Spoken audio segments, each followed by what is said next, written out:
So, let's get started. It's pretty late already. So, let's get started. We've got a bottle full of tea to keep us through the night, or how much I can, and we are going to something. I don't know exactly. This is a great start because words are hard.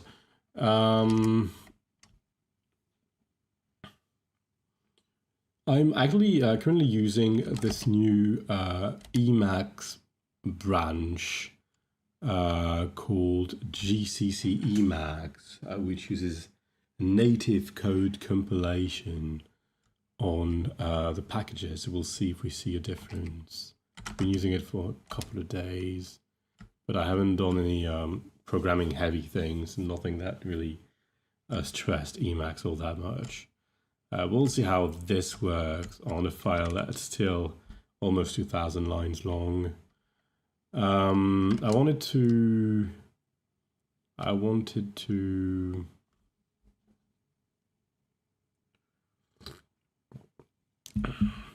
talk about something.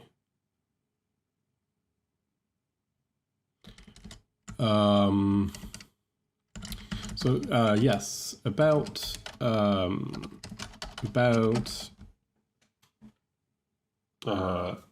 System F sort of things. So I mentioned last time that I could probably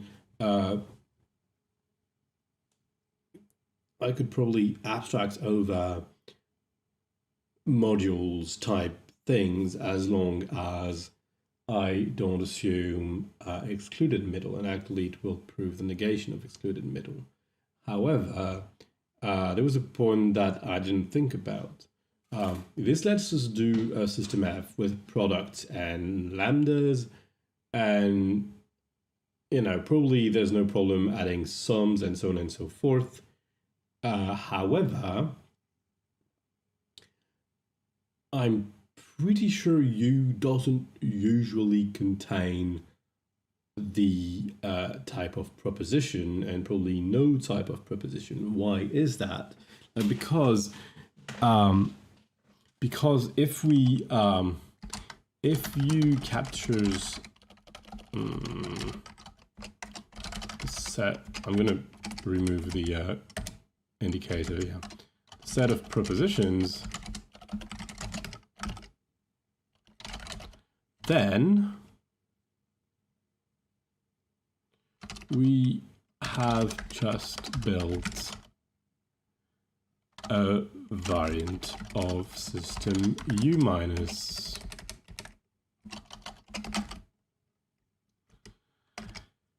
Which is known to be inconsistent by Hurkins's paradox.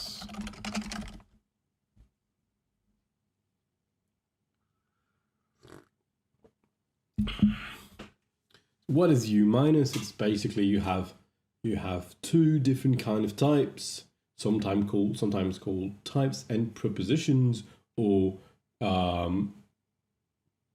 big types and small types, but let's call them types and proposition. What you need is for types to contain system F, I think, and for propositions to be able to quantify over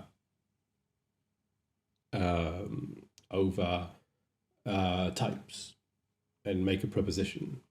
And if you have this, then you have a paradox. You can prove all propositions. Let me quickly grab a link.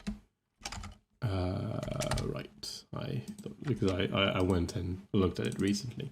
So a few years ago, roughly 5 years ago, I wrote this. So that's very, very small, I assume. Can you see it? Let me check something. I had a ton of technical problems, so I want to check. No, of course you don't.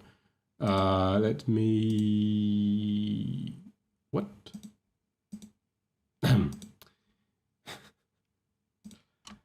Okay. I don't know if it is completely inconsistent, since it seems to be missing a hypothesis. Oh, there was a completion, or two from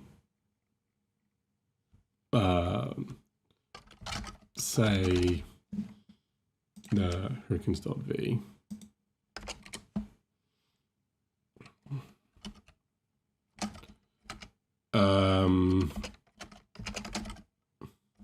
However, it may... Ooh, that's maybe wiser to restrict to... or to make module quantified things be somehow bigger.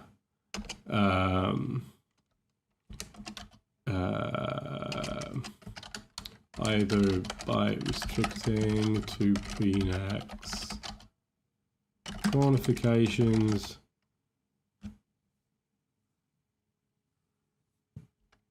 or some other mechanism.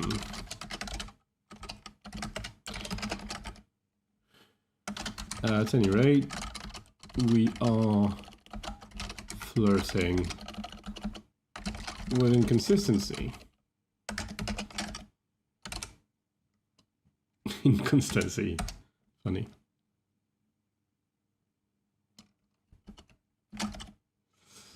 So there you have it. Can upload fly spell correct Helm. Didn't I just do that? I just did. That's just weird. This is a branch of master. It is very, very fresh, and there are weird behaviors in my Emacs nowadays. But it's faster, maybe.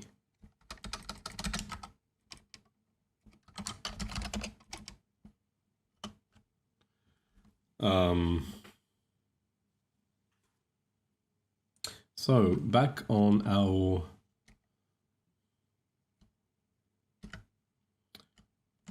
so this is not finished. I want to do the less light syntax thing. So what do I want that?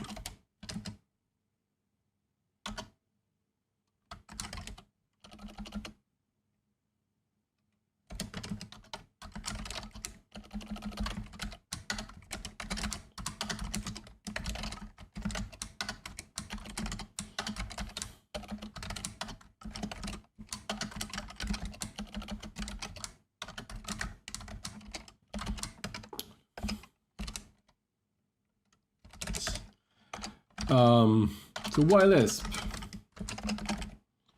Well,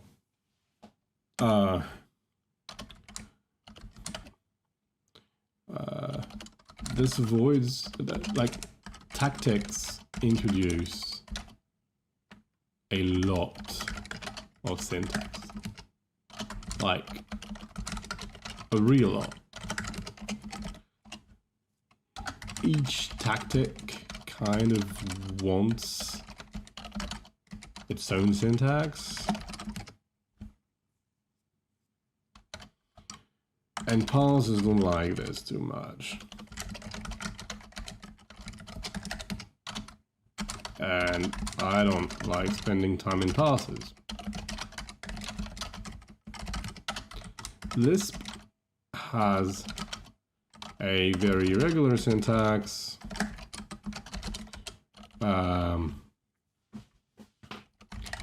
With the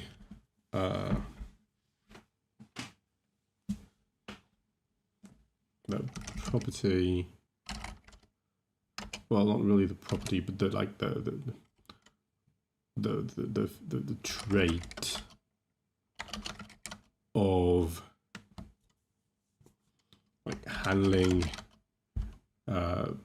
optional arguments really well.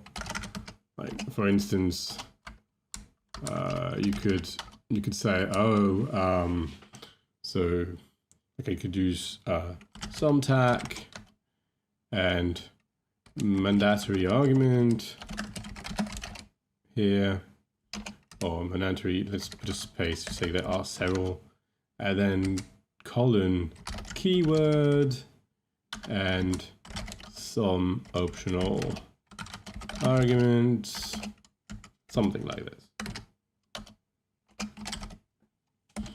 Plus, we are actually doing a lot of list of tactics things, either sequences or dispatches. Having an n-array syntax is pretty good.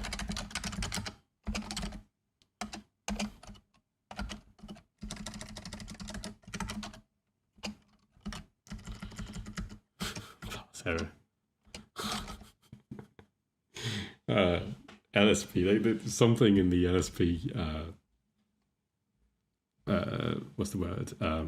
Stack is really mishandling a file of this size. I said last time that it was a good incentive to do some refactoring, but I haven't been in any mood to do that offline. And if that's not enough,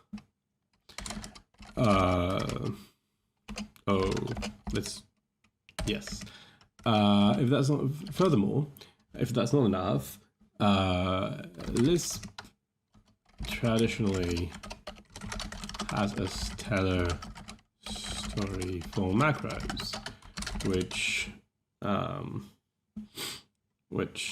tactics tend to need.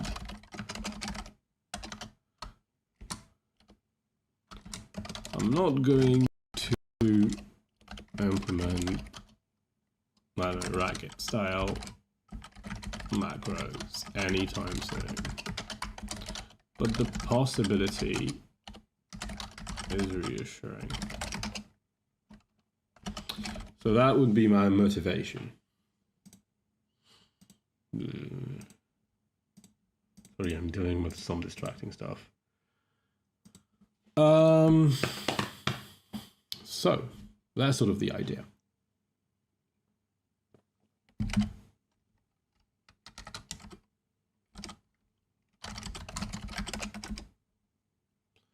I should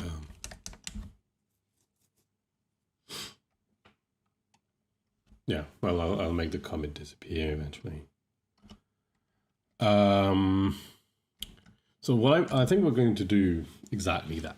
So the plan, what would it look like? So in the neighboring file called refine.hs, there is a syntax, and I think my LSP just died. Okay. We'll turn off LSP here. I can. No. Ooh. This is a problem.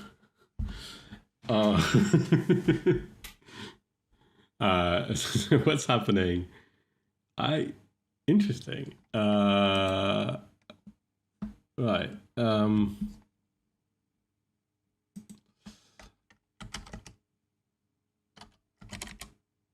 Icon off. And maybe remove LSP mode. Yeah, maybe that worked. Did that work? No, it didn't work. Okay, that's going to be a bit difficult. Maybe it's an incentive not to spend too much time in this. Okay, so what's happening here, I think, is this slice is generating a tone of warning that I have deactivated one way or another. I don't remember how. And this is thoroughly confusing my LSP. And it may crash my Emacs, may already have crashed my Emacs, which is an interesting situation.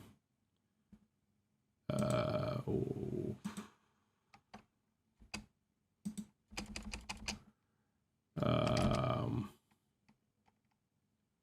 Ooh. I don't know if you're seeing what I'm seeing. It's I don't think you are. There's a gigantic. No, you're not seeing it.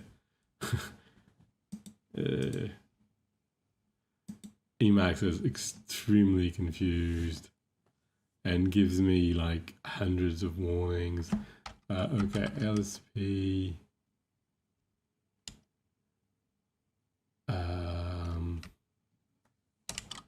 Right. Workspace shutdown. Can I do this?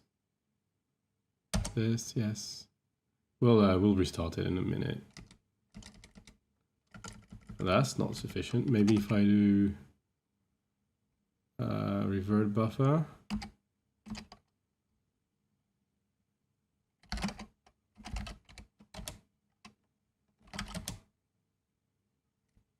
It's just started the thing again, probably. Yeah. I would have trouble for 5 seconds. This is going to be a problem. What can I do?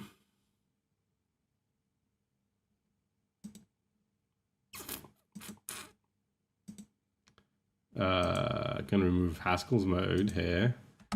Can I just go in vanilla prog mode? Here we go. Well, that's all way out. So this is vanilla prog mode in Emacs. Okay, so let's just do a little Emacs parenthesis digression thing. So Emacs is organized around modes, and most of the behavior that we teach Emacs to have are are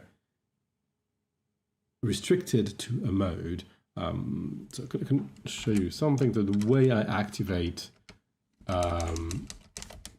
LSP is by saying, that's a bit weird, but like it says, oh, if this is Haskell mode, then after evaluating this dir locals, that's the directory local variable file, then please do run LSP. It's not exactly the same as adding LSP to Haskell mode, but the point is this only happens in Haskell mode. But the interesting thing about these modes is that they sort of inherit from something else. So there's a inheritance relation, and the basic mode where everything starts that is given from scratch by Emacs is fundamental mode. And if you change something in the fundamental mode, it's a weird word to say, is it? It's a French word too, so I don't know why I'm struggling with it. So in fundamental mode, if you change anything, everything will be changed, every single buffer you have. And then these sort of splits in two. There's the text mode that is used by like text editing, markdown, org mode, whatnot. These are text in the text mode family. It's just a branching tree. And prog mode is the mode from which all programming language inherit, and it defines things like what is a comment and things like this. And this is why you have comments like that's meta semicolon that adds comments around something, comments something out. and this is sort of all the same because these are things defined in prog mode, and the prog mode derivatives, these like Haskell mode and so on and so forth, will simply fill in the gap, saying, "Oh, this is what a comment looks like," and things like this. What I did here is I said, "Oh, but because LSP is only run within a Haskell mode file, and this is really not much of a Haskell file, so let's just give up on the Haskell goodness and go." There's these things that are still here, which is very interesting, but it's not running LSP anymore. I don't know what happens when I click them, but I don't really want to try. So the point is, or entry for tactics. I don't know if you can see that here. So let's go back to main. Are tactic lists of this form. So you do a theorem, and then it's asking for a list of tactics, which is a sequence, which is not a sequence, but one per goal. So here there's a single goal, etc. What we're going to do is we're going to add a new syntax for a list of tactics.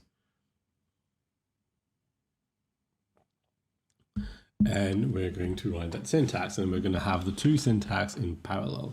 But then we have a sort of like tag apply or something. Apply tags. It takes it takes actual tactics. So no, that's not the one. And check programs. We're calling theorem calls mtag type check proposition. This tax thing is not interpreted yet, I think. Maybe it is actually. Concrete, yeah, it's concrete syntax. So no, it's not interpreted. LSP is not running now. Interesting. Okay.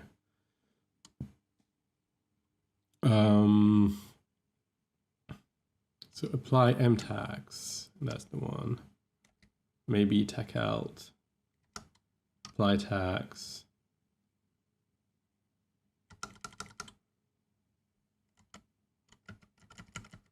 Eval tag, that's what I was looking for. It was just right behind my nose. So we have this huge dispatch, and we'll have to replace by another kind of dispatch, but that uses list syntax instead.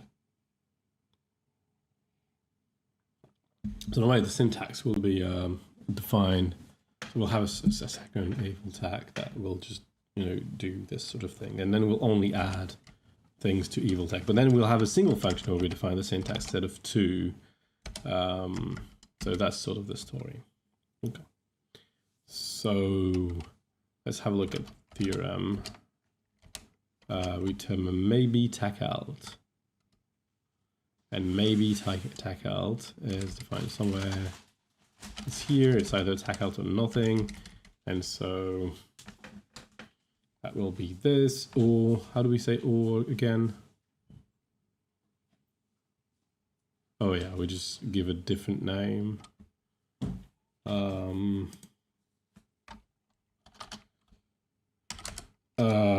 So that's tag.lisp. That gives me a tag out, and I will just take a this tag thing. And we need so this is not quite generic Lisp because we would need a way to pass a term, something of type expression. Let's define this.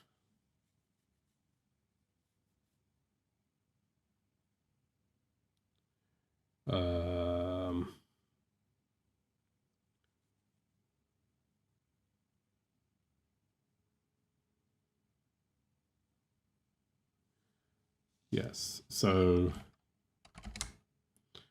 and there will be some weird things, like we have to figure out, like I think we're going to use like symbols to represent variables. I don't know if they're going to be bound or if I will quote them. I probably will quote them actually.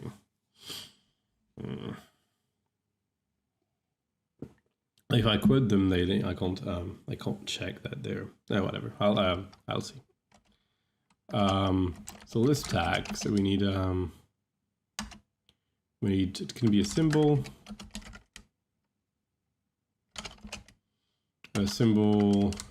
We'll say that it's an identifier for now, but that's not quite right. It can be much more general than this. It can be a keyword.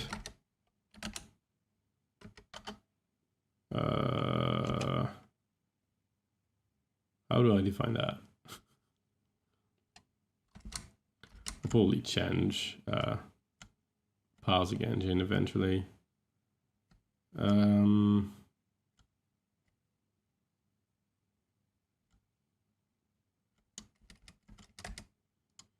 I need to figure out.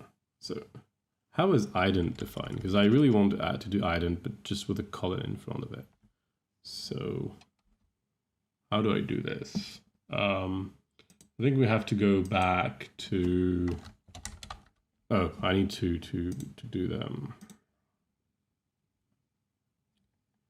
I lost my my list thingy. Oh, keyword gives me a list tag, and we'll take a keyword, or a list keyword. Let's call it, because otherwise it's going to be confusing.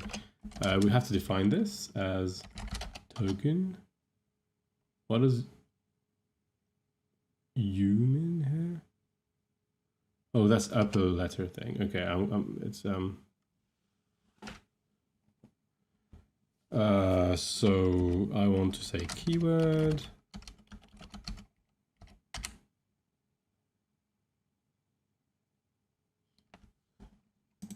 So it's really funny. It looks like there's a space, but there isn't. It's just I think it's just a rendering of the. Oh, you don't see it anyway, so whatever. The token keyword. So that's upper bound thing, but I don't really care about this. What I want is, let's say it's colon, followed by a letter, followed by a letter, this, or this, as many times as I want, and probably other things, but I don't care right now.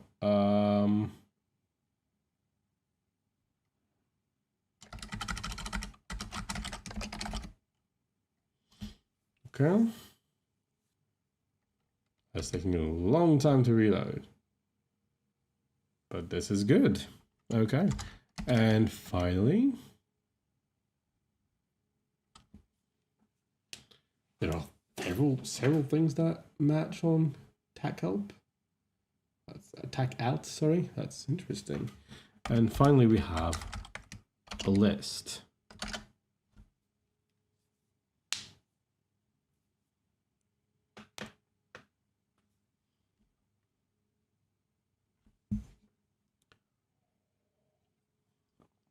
A list is a list tag, colon equal. I think I'm going to change something up there.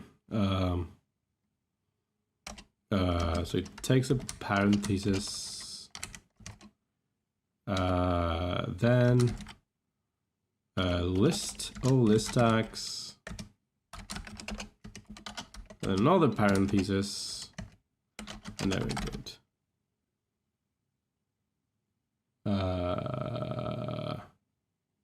I need to add a separator thing. List tag.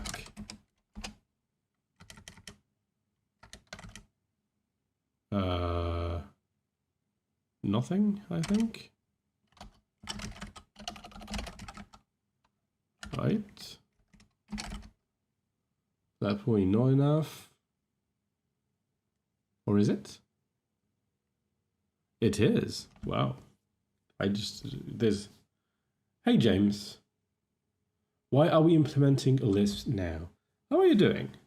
You haven't missed that much because summary of the past few episodes. I did a supercompiler that is currently buggy but was extremely fun. We can find it here. No, not here. Sorry. We can find it here. Compile. So, oh, you saw part of this actually. I remember. You saw most of this. Then I got ill. I haven't fixed it, by the way. Oh, and I did a bit of refactoring last week, well, 2 weeks ago. And that's because I implemented. That's something I implemented offline. That's a terrible way to navigate. Whatever. I implemented a small binding library, a small like generic library for De Bruijn binding that gives me all the syntax things. I'm going to change things soon on this, but the general idea. Right. Okay. Thanks. It's basically a multiplate type library that applies to De Bruijn. It is not like safe or anything, but it gives you a few tools. The main tool would be like this lets you mark a binder by how many level deep it will get you. And it gives you traversals for immediate subterms, and it's very easy to define substitution. I also have this, which I haven't tested yet, which is a type of substitution that supports composition that is completely generic in the type that you're using it for. As long, well, the way I use it, the type class here that is the helper to define it supposes that there's only one kind of variable. Or at least that there's one kind of variable by type of substitution. So, no, it's not that one, it's substitutable, which is, I don't know where it is. Here it is. Okay, so that's the one. And it's really, really simple. It's a very small library, but we used it to refactor the main code a bit, and I'm going to use it on the supercompiler at some point to try and reduce the amount of code that I have to debug. Anyway, why are we doing Lisp? Well, a few months ago, someone mentioned that Lisp was a good way to write tactics, I guess. That's not exactly how they put it, but that was a general idea. And I wrote a bit of syntax for the tactics, and it started getting annoying. And I was thinking, yeah, let's just actually tactics are really a perfect use case for Lisp because they tend to be lists of things, either sequences or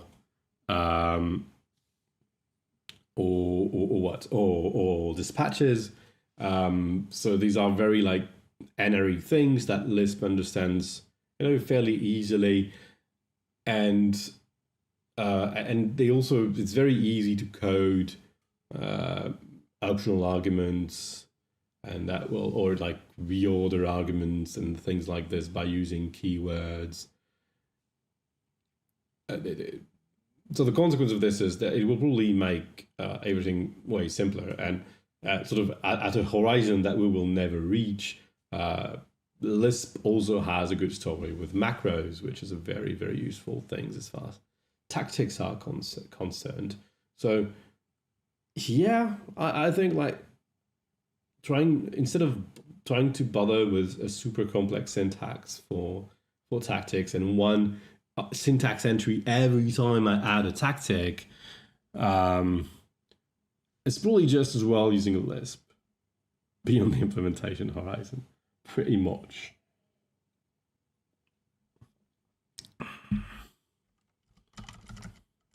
So yeah, that's what you missed. That's not that much. I think. Right. It's the tactic language that is running a Lisp. That's the idea. I'm not in the right file. So the idea here is we're going to progressively remove this alternative in favor of this one, but we only use Lisps for tactics. or Lisp syntax for tactics. So that is good, but I'm going to change this. I think I'm going to force it to be a list because I know it's going to be. Maybe later I can make it a normal thing and it can take a single tactic, but right now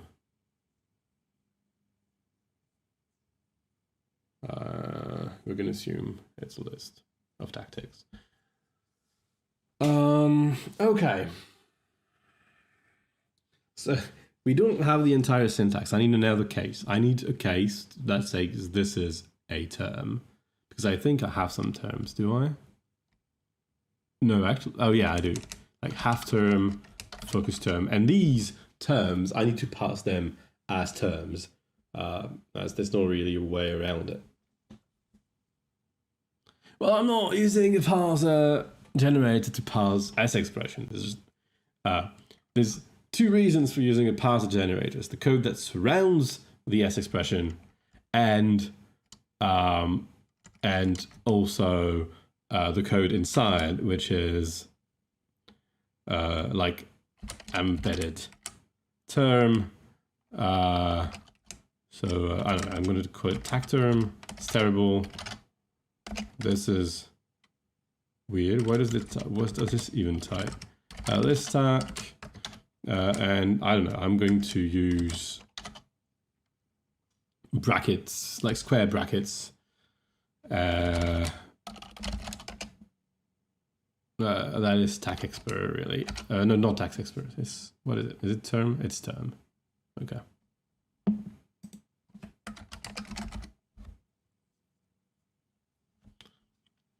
And brackets are honestly very good a choice.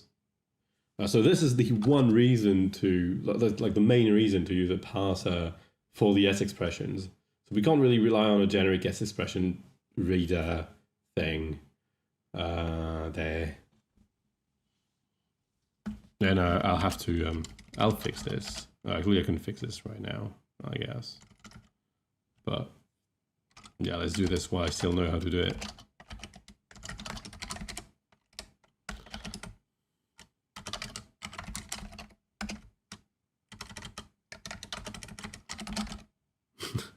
That's a fairly easy way to solve this. And I will probably need quote as well. Ah, I broke something. That's hilarious. Why? For shift reduce conflicts.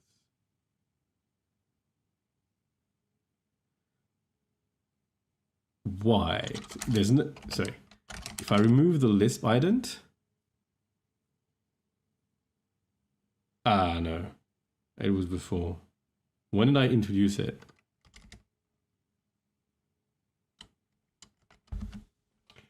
I never understand parsers. What is ambiguous and what isn't.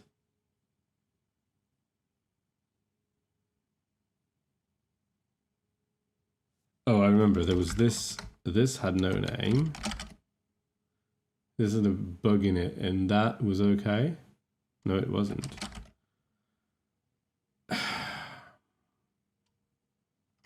Is this a problem? I think it's this one is the problem. No, it isn't. I don't know.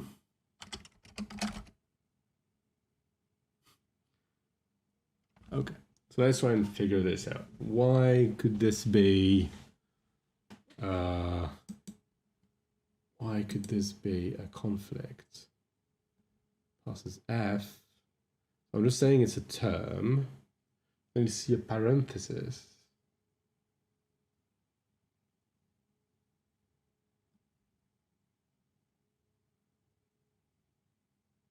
There are 4 shift reduce conflicts.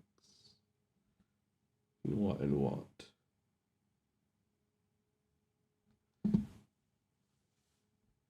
This is because there's a parenthesis term here. If that's the case, I could just remove the conflict by doing this, right? But I don't. There's just as many.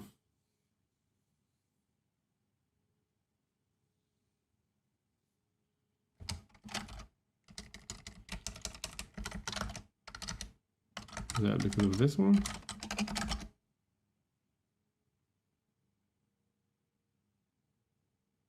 Nope. I don't see why that would be anyway.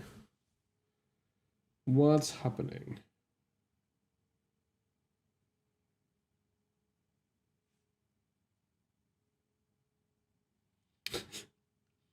I hate parsers. I mean, I don't hate them that much, but they kind of hate me. I never understand what I do wrong in these.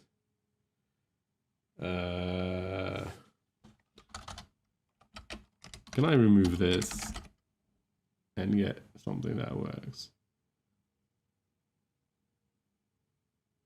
Actually, that's weird because there should be warnings.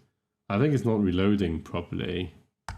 Like if I remove all of this and go back to my normal thing, it will still bug maybe. Give me an error. Right, not anymore. Okay, now I can try new things.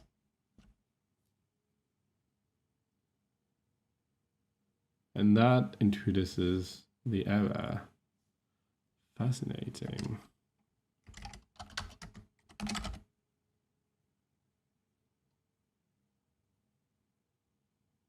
Only 2 anymore.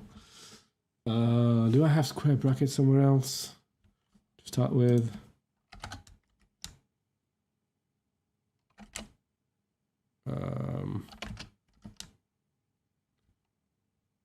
Right, that's a good point.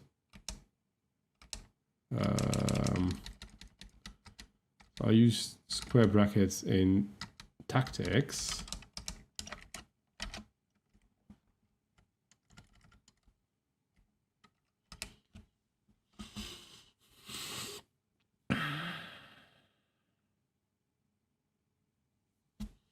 And parentheses everywhere. That shouldn't be a problem.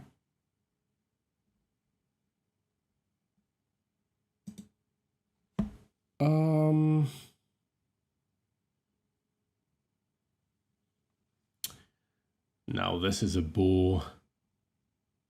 I'm gonna figure this out one way. Oh, and I've been using the new LSP thing for Haskell. It's kind of working, though it breaks on this file like terribly.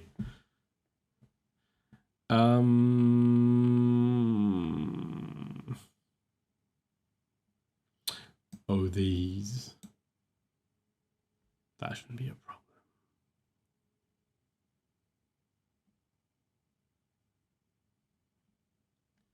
Parentheses should be well balanced, so there shouldn't be a problem parsing this. These are the explicit parentheses. Bparen. Binder. Let's have a look at which term f of f(1) is. I assume it's the first one in the file, but I'm not sure about that.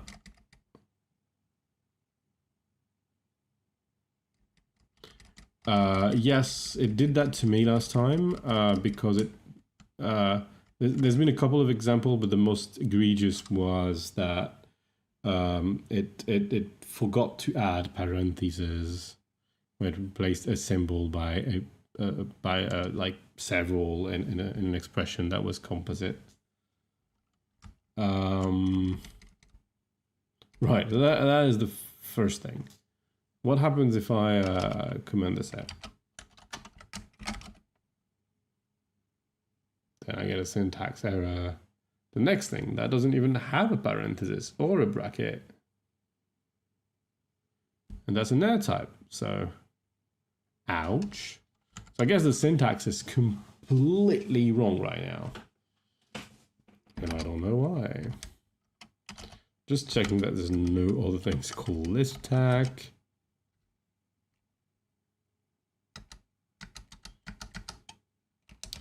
This all looks very reasonable, and I don't know why there would be any sort of doubt, because these two things are perfectly. Why in R type too? It's before and next column.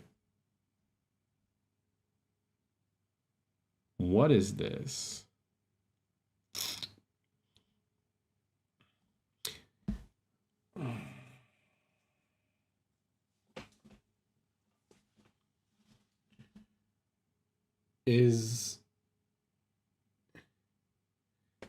It might be the existence of the list item thing, because maybe it tokenizes wrong now.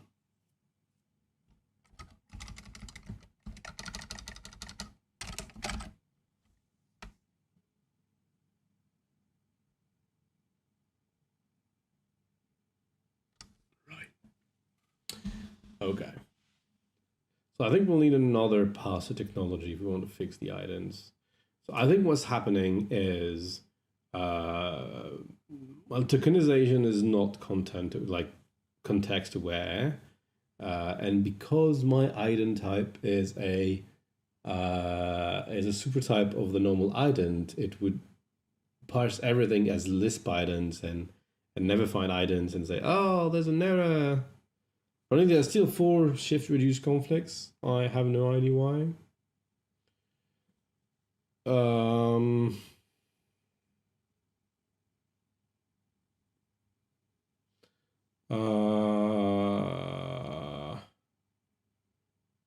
We can still have issues if we do colon and not add a space, which is fantastic.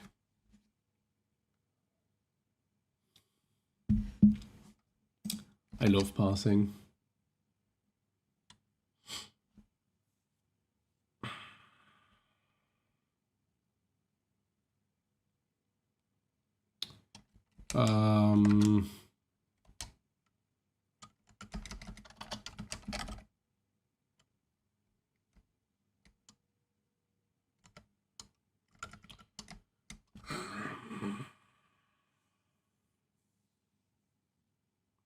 For shift reduce conflicts.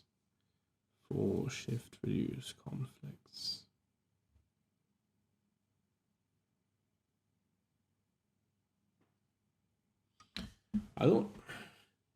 I think for a few minutes in my life, I've known what a shift reduce conflict actually was. Probably several spans of few minutes across years, but I never remember what that means. And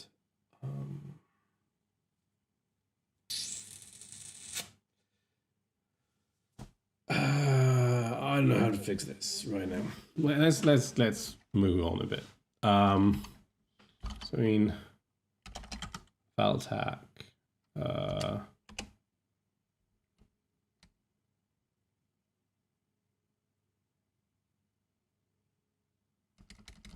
Oh, that's funny. I'm seeing one conflict now.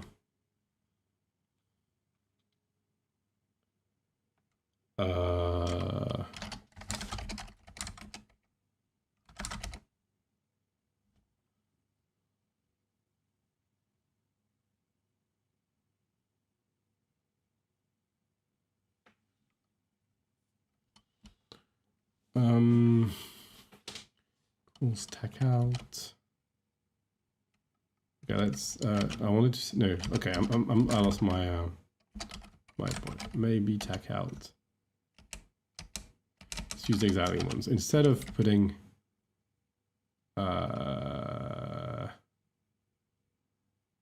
This. I'm going to call that Lisp tech out, and I'm going to call that the same. And I'm going to here in maybe tech out. That's going to simplify a bit.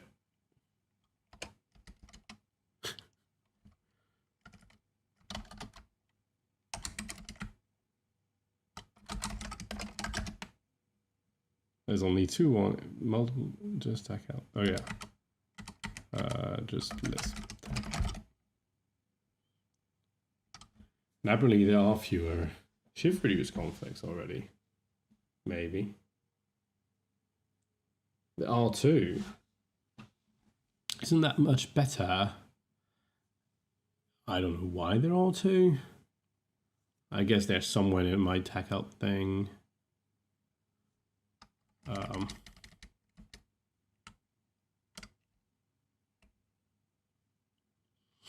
This looks very, very deterministic.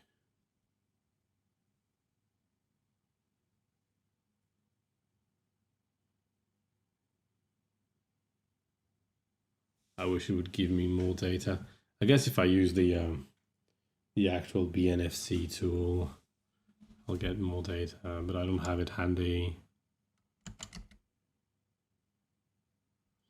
So we'll see data. But now we have a single missing pattern, so that's good.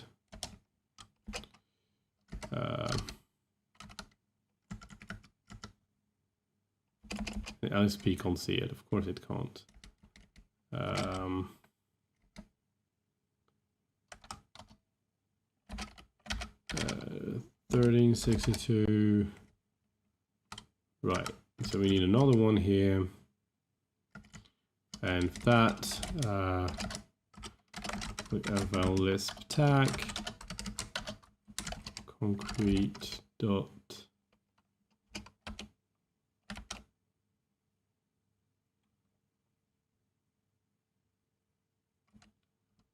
how did I call it? List tag? List tag to tag.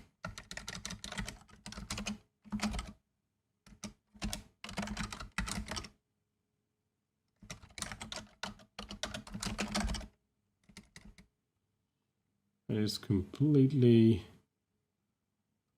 bogus right now. It says not in scope, so I have to for a buffer maybe.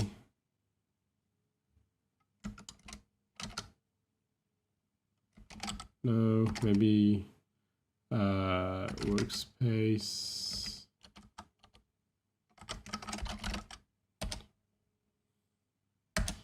I think it's just a bit confused.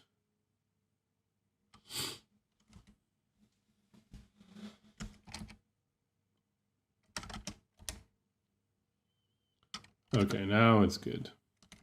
We'll play with examples later, but first we have to fix this. Just Lisp tag out concrete.lisp tag out eval Lisp tag.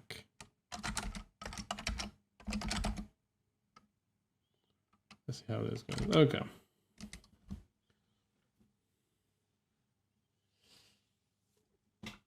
So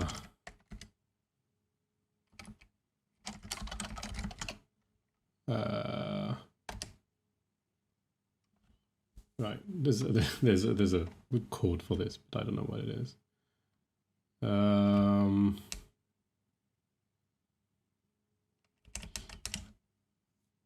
Lambda case split, I guess.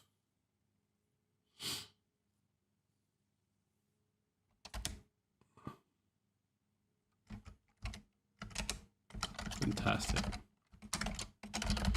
Didn't know to put the interesting bug that.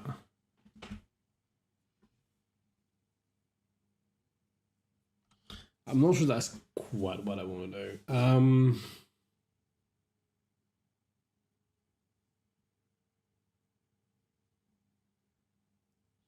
What should a tactic look like? I guess it should be parenthesis something something.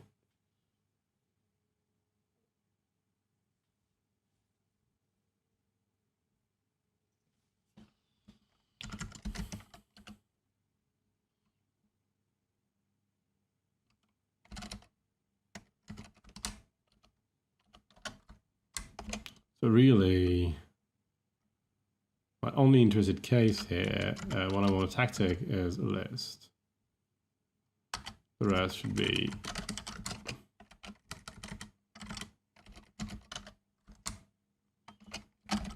I also already see the problem that I'm not giving any location indication about what's wrong, but it's not worse than currently. I actually don't know how to do that well.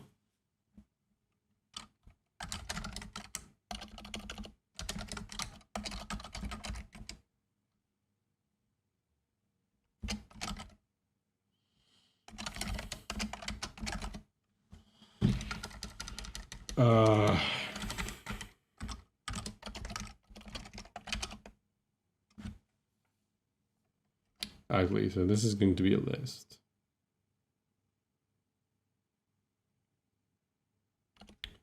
So I want it to be of the form symbol, rest, where this actually being a symbol. Symbol.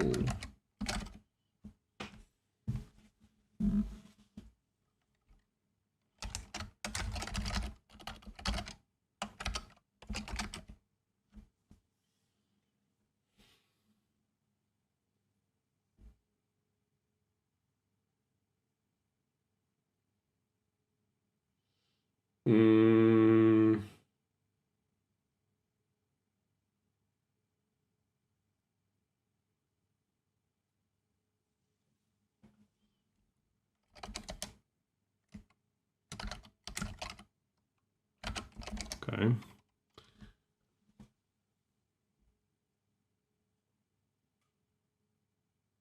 Really want to write patterns.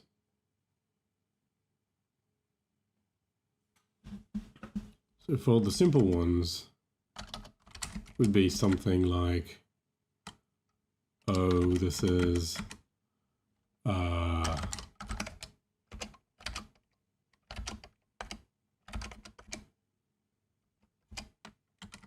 sim and nothing. So just this is, oops, it's going to complain because sim is not a string.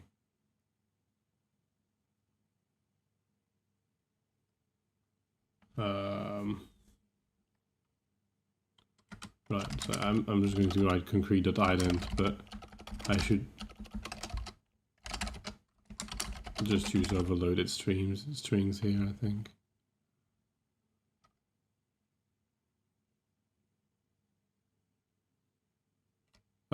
Ooh.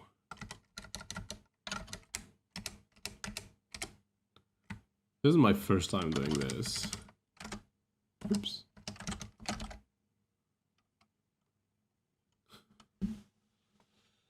Okay, yes, there's a hole here.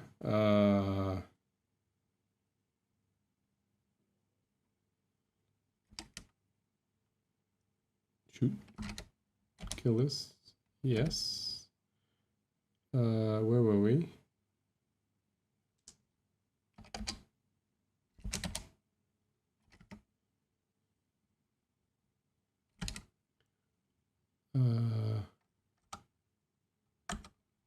Okay. Oof. That's easier to write than.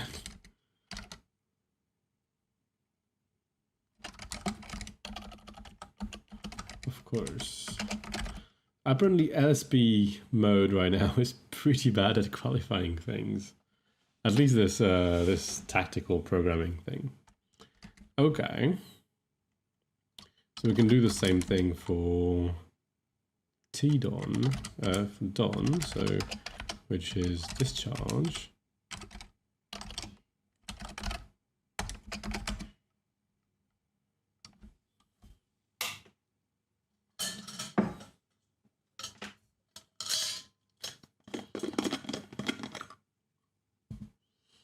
Induction is more interesting.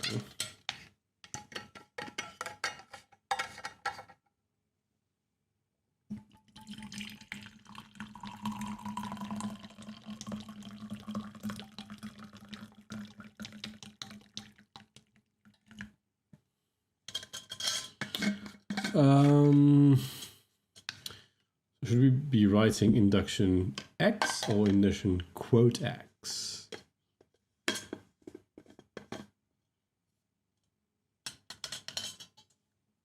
I guess we're expecting a symbol anyway, so we can just take the symbol without the code because we know it's a symbol.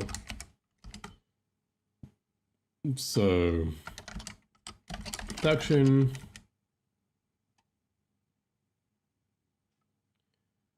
And we need a second value. That would be a concrete dot symbol x. The good thing about this is that it directly corresponds to a symbol for induction here. An ident.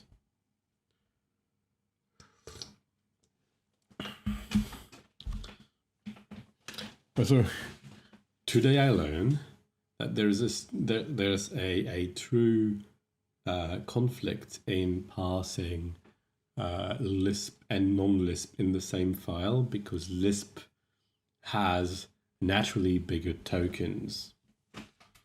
And I guess the fix for that is to not use tokens, or not tokenization anyway.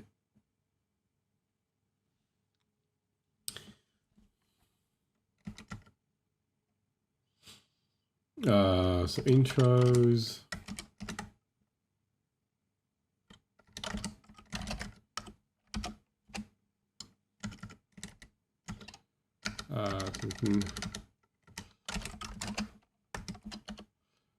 Error, unknown tactic.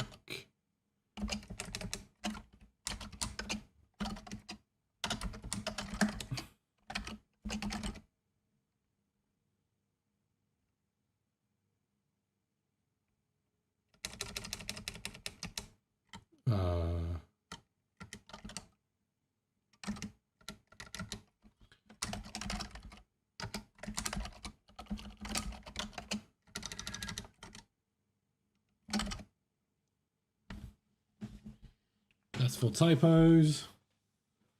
To shift reduce conflict is going to bore me with this.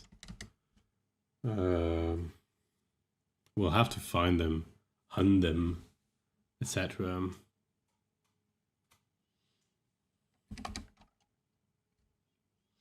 So what is have?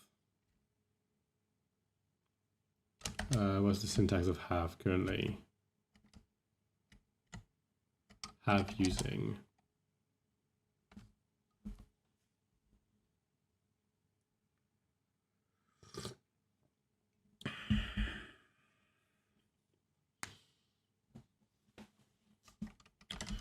Let's make a slightly simplified thing. Start with have. So I think there's plenty of pattern synonyms to be defined here.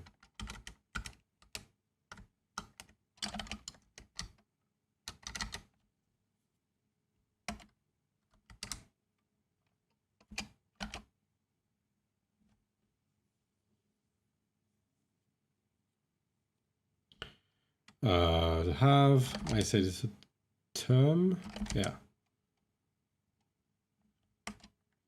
So we can take a concrete dot tac term of E.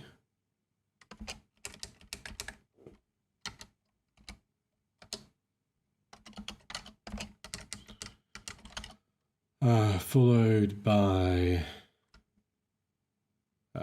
concrete dot keyword dot list keyword.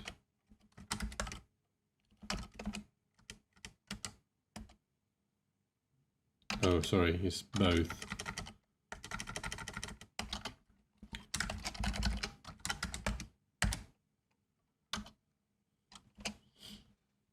I think this should be just parsed, so we should have a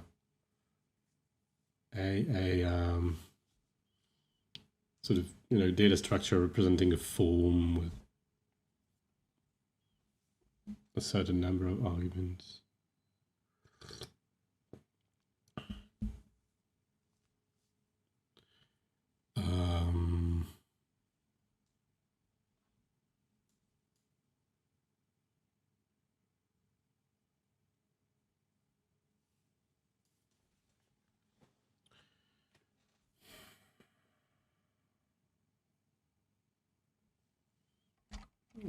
So we're going to start with these and start exploring. But I need to fix this shift reduce conflict that is left. This keyword colon has colon using and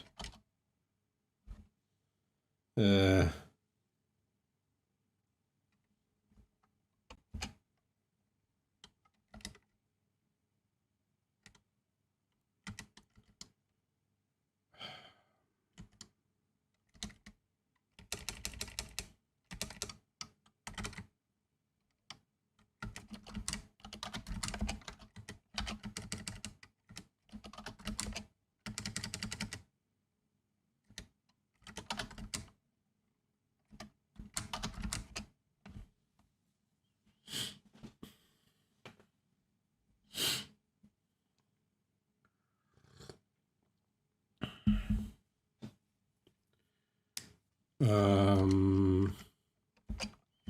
here we can say list of symbols to sims, and can take, oh, these are lems. Yeah, well, right.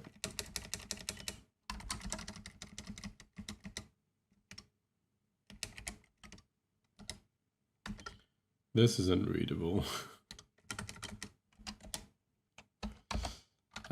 But I'm gonna improve on this.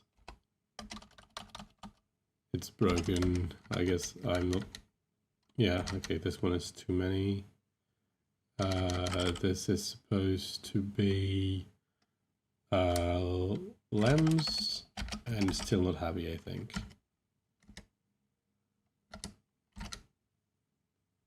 Oh yeah, of course.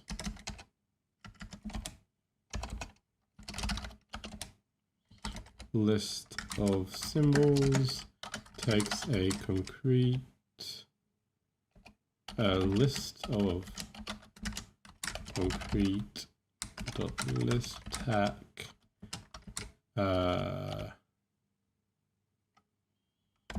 to maybe tag,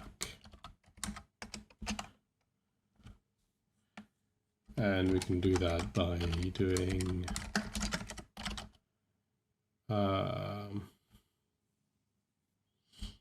like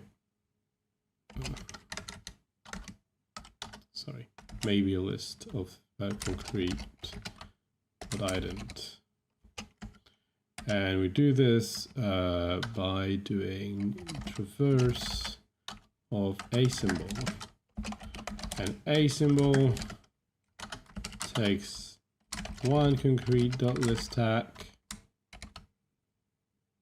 Oh, I know what's happening. One if tab returns one, maybe concrete dot ident.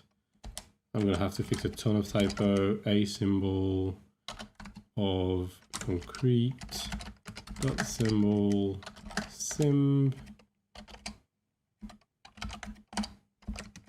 equals just sim. A symbol. Maybe I should just have lens generate prisms for this. Oh, James, you said that 20 minutes ago, but I just realized what you said. Yes, me too. I could only manage to do the file local renames. The global one, at least with retry, they just don't seem to work at all. Okay, so concrete.list tag, because it's Lisp tag. Yes. And that would be replace with concrete.ident. Yes. Still not good. Oh, there's a word wrapping that was added for some reason. Okay. Right, list stack can match dip stack to this stack to indent. Where? Oh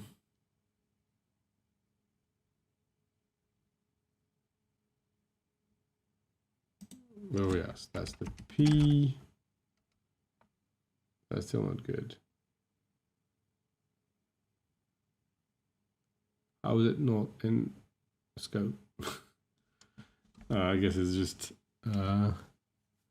broken because of the other one.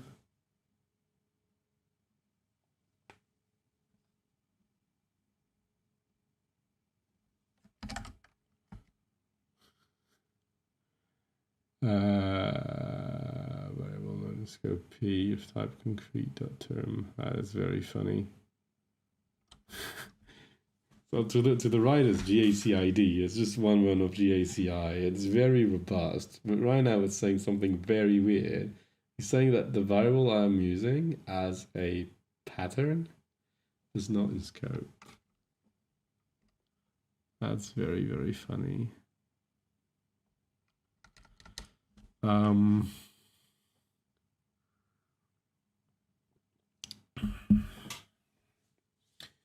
So what's being wrong? Couldn't match expected type. List stack couldn't match. Can I see that hole? Define P colon term. What does that do when I click this? I'm curious. Did it do anything? Oh yeah, nice. It added a definition of P here. Sorry, here. It's funny. Okay. Concrete.symbol, concrete.tag term.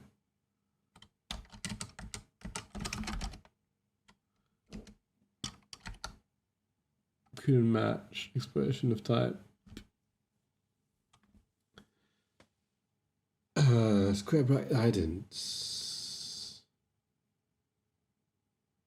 With what? Lambs is maybe idents. Oh yeah, I need to say just here.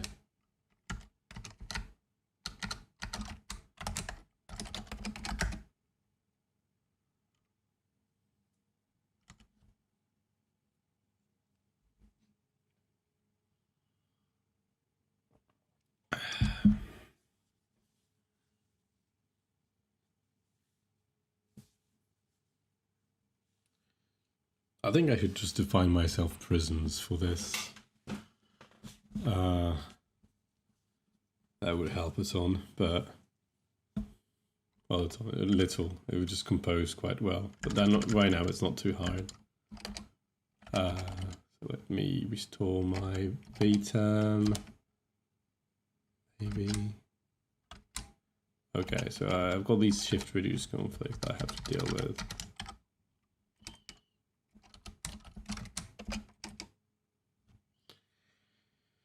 Okay, so there's no avoiding it now. I have to figure out what's wrong. What happens when I remove this? I'm going to write something unique here instead.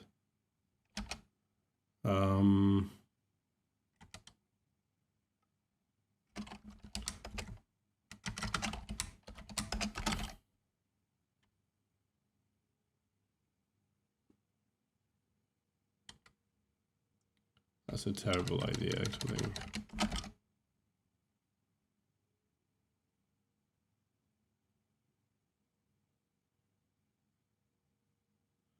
Two shift reduce conflicts.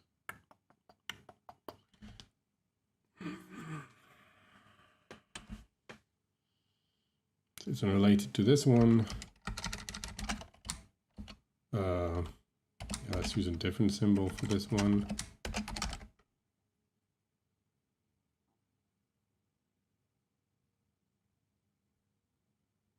Two shift reduce.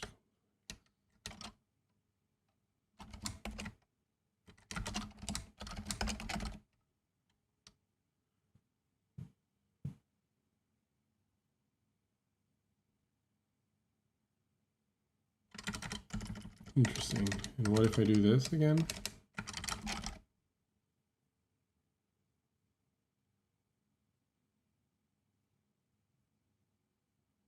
That is still good.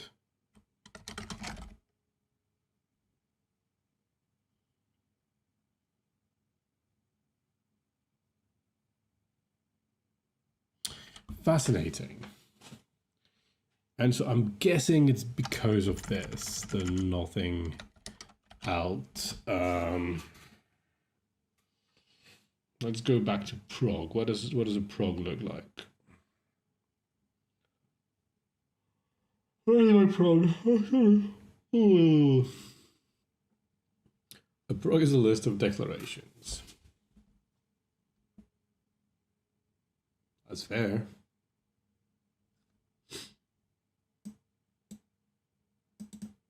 A declaration is a space-separated sequence of declarations. Parse one, and parse the rest. Which I could have written another way.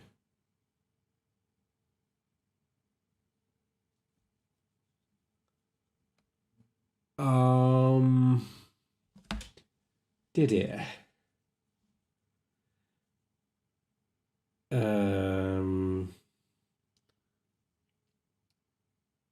So we have this list of declaration that I defined a particular way. So fine.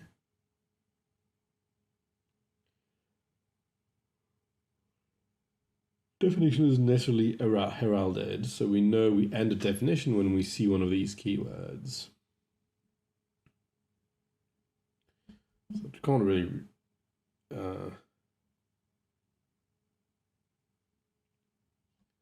and by the way, so this shift reduce story, I'm not really sure, but parsers like that, they work as tag machines. So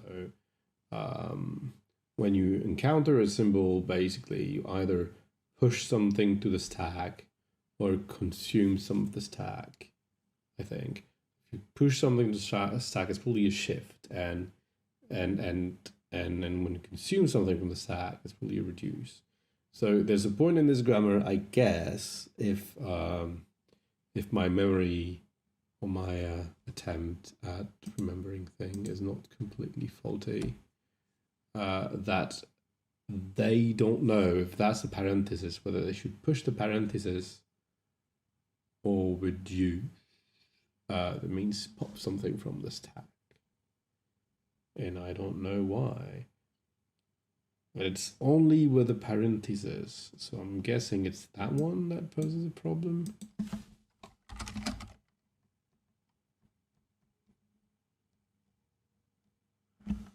This unbalanced thing is probably a bad idea. No, this one is good, but this one breaks all life.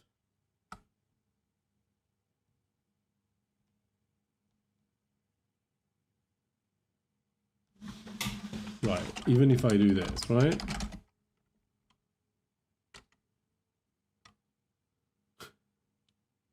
It's taking hours to just build the bloody syntax. I hope all your kids are asleep while I'm swearing.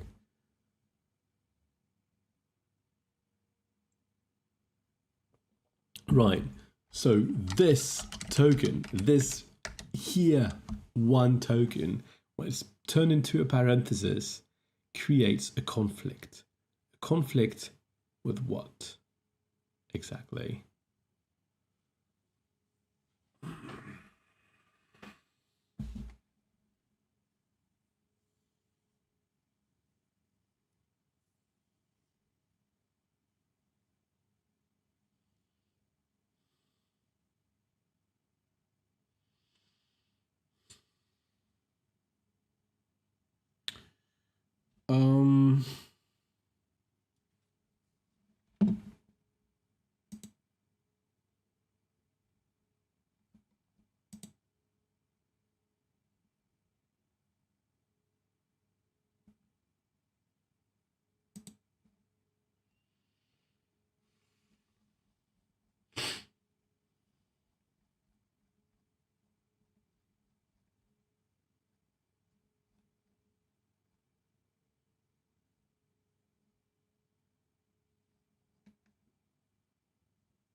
Mm.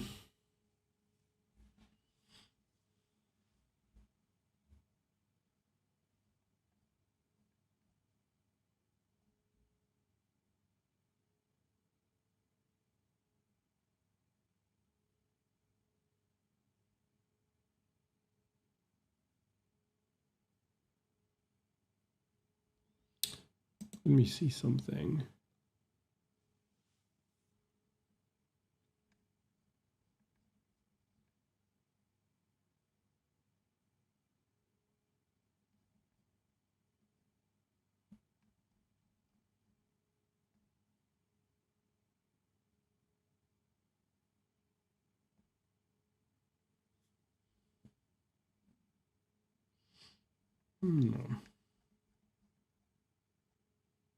Hmm.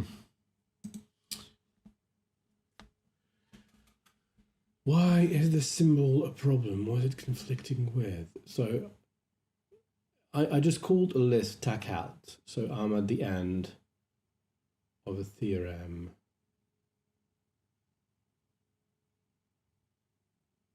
But I don't know that, really. I guess the problem is that there's simply no herald there. It could just be so square brackets were okay because there's no square brackets in terms, yeah, but there's parentheses in terms. So I'm here, I'm getting to like any expression. So what's happening here? So I'm writing a theorem. Maybe if I can find a theorem. Let me find a theorem. Okay, so one that has a proof. So like I'm writing times a sock, which I guess I could simplify actually. It really wants to show me what's there. So times a sock, which we can't really see. Here it is. I think I can just do have syntax of this. Does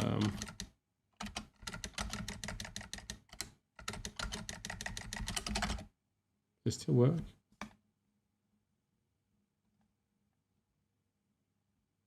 Right, it's even printed the same for some reason. That's miraculous. I guess I print the concrete syntax back. That's much more concise. But anyway, the point is I'm here, and here I say, oh, I see a square bracket, so the theorem is done, and I can go and pass a tactic.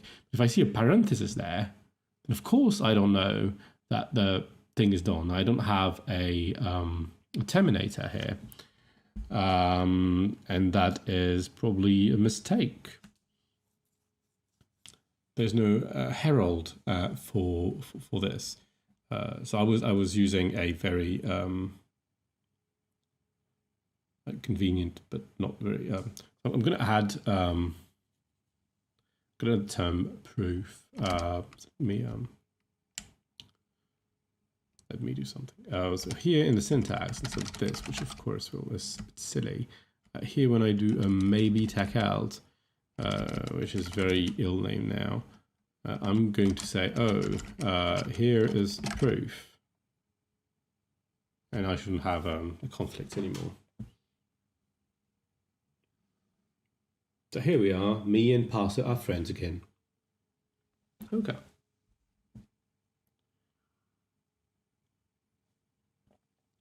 We don't print that back, but it's all fine.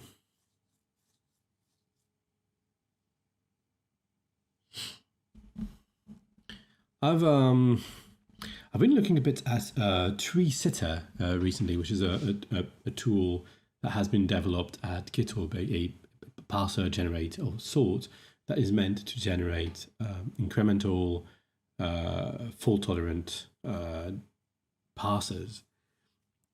This is meant to do. So the idea is whenever you see a bit of a file, you use your Tree Sitter parser and you pass the sort of chunk of file, and you try to give data back to the editor so that it could color things in a way that is much more rich than a normal regex recognizer that is used usually like in Emacs. You the standard way of coloring and say, oh, this is the regex that recognizes thing of this category, and this is the regex that. Yes, there's a couple, I think, but there's one that seems to be way bigger than the others, and I think it's just called Emacs tree sitter. The point is, I was looking around. And I realized when I first heard of tree sitter like a few years ago, there was a Strange Loop talk, 2018 something, 17, I don't remember. And my impression was that the goal of tree sitter is to give an inaccurate parsing into sort of broad categories. You don't really want to parse the full syntax. You just want to say, oh, this is a definition sort of thing, and this is an expression sort of thing, and then sort of you do this sort of imprecise parsing. But of recent, it seems that, or maybe not of recent, maybe I just misunderstood from the beginning, but they seem to be advertising making full-blown grammars, like complete, correct grammars for whole languages in tree sitter. And what I'm wondering about this is the idea that we just use tree sitter as our parser generator for the language and the compiler and so on and so forth? Or do we have two implementations of the grammar? This is something I don't really understand yet. If someone has thoughts, just share them with me, because I'm very, very curious about this thing. I see tree sitter as playing a bit of a same role as LSP for syntax coloring. You don't have to put your thing in the idiosyncratic regex language of like 5 or 7 or I don't know how many editors. You just write a tree sitter grammar and then you use the Emacs packages and the Vim packages that just do that. Like it's sort of that's the hope. I don't know how accurate it is, and if it's the only reason. It was a sort of a hobby project of someone that works on Atom at GitHub, and so now has been part of GitHub in various ways. It's used natively by Atom to parse a couple of things, and it's used by the semantics team I think in GitHub. That's also the Haskell programming team in GitHub. They use tree sitter to parse some files. If you use certain languages, you will be able to jump to definition, for instance, within GitHub, and that uses tree sitter. That's my understanding anyway. Okay, so now we have a working parser. Now let's try to write a couple of proofs, I guess. So this one is great. This one uses intros, have, and done, and these are things we've ported. So let's just try this out. Let's duplicate this. Oops. So first we're going to write. Yeah, it's not liking this. Proof.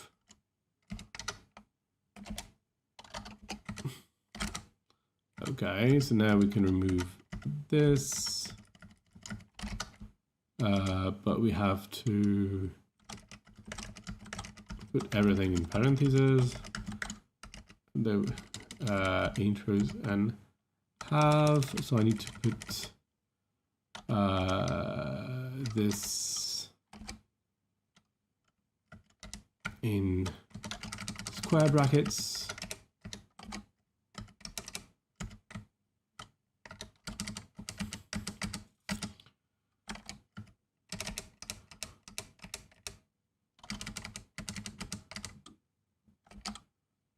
So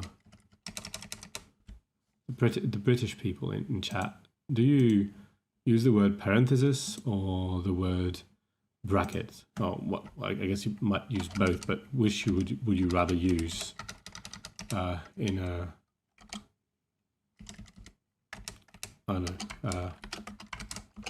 normal conversation?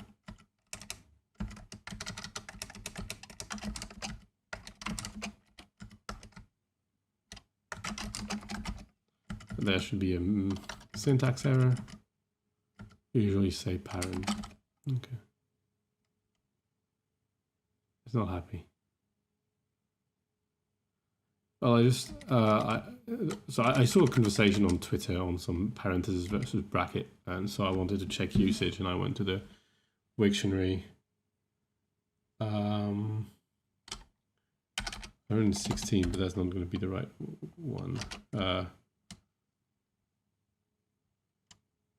Before intros have. So here there's a. That's interesting.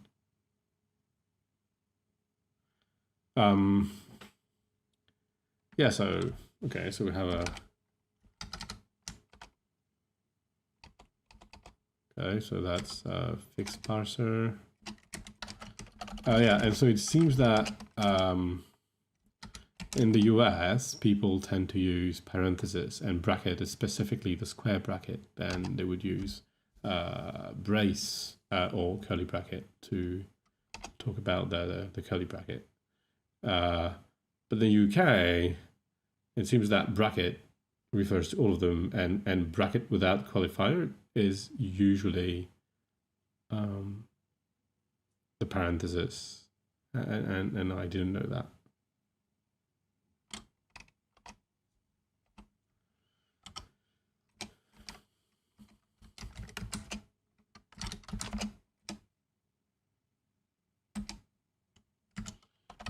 First, there's a syntax error thing somewhere. I don't know what it is. Oh yeah, I know what it is. I don't know what gives me a, no, I don't know what it's a syntax error actually. But I'm sure. Yes, but I want to point out that this is not very different from the syntax of the previous thing. By using Lisp, we haven't actually lost a ton of syntactic goodies, and we've actually gained a few.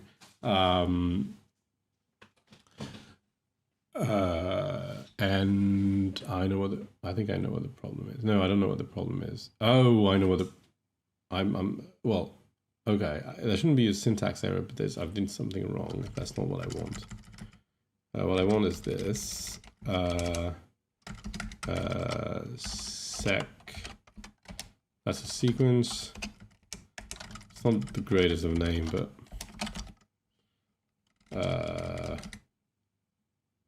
here's my syntax error, I guess. If I remove this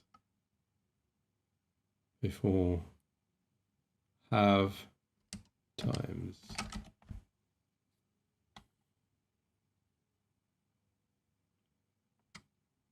It's fascinating.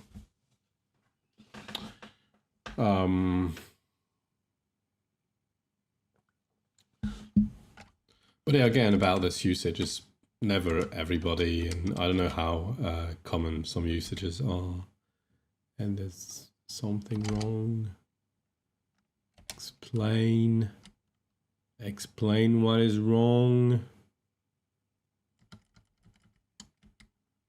Proof is followed by a parenthesis. Let's start small. Let's start this. Does that give me a syntax error? It doesn't. That is good. How about this?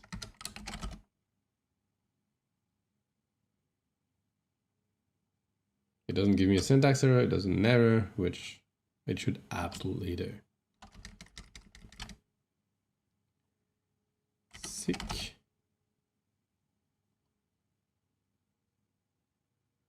That works.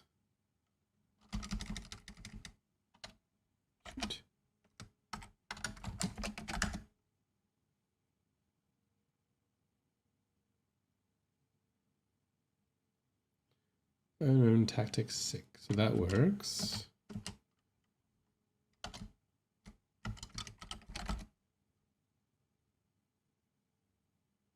And now there's a syntax error. Did I leave some debugging code?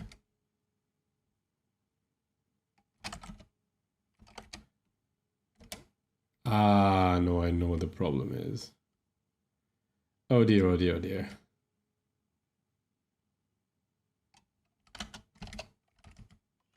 Problem is that interest is a keyword. No. Okay. So in order to do that progressively, we're going to have to cheat a bit. So we're going to go back to eval tag thingy, the one before.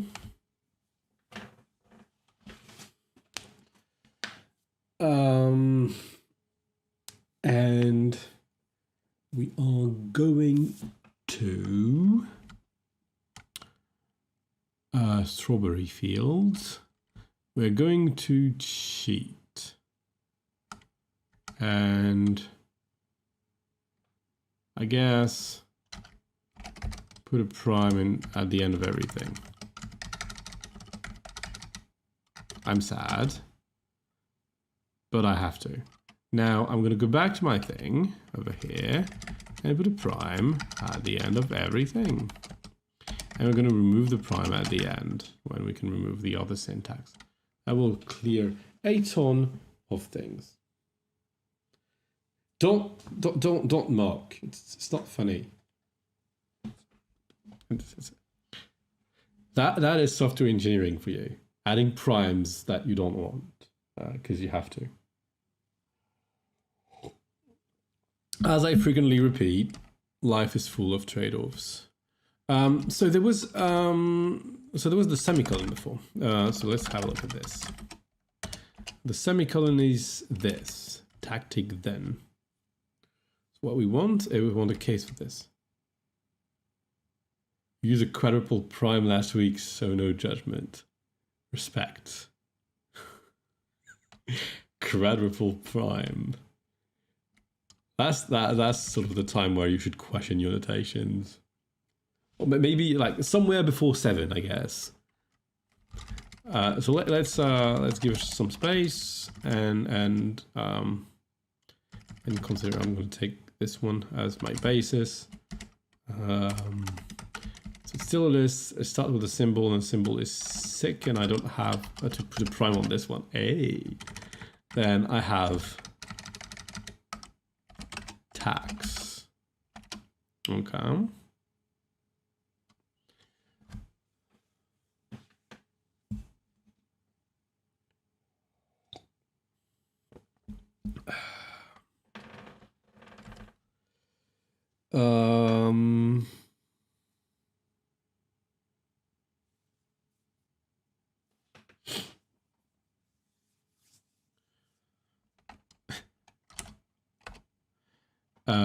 And there I will just like I have to evaluate all the tags, and I get a list of tactics, and then I then them together.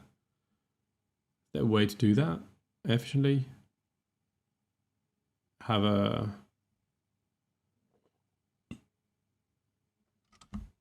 I guess it's fold. Yeah, it's just fold right. So folder.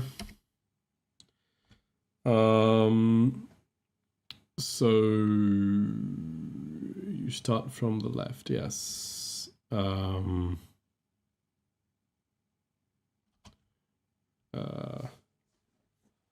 could special case for to avoid the 0 case. Doesn't matter. And so you eval lisp tag.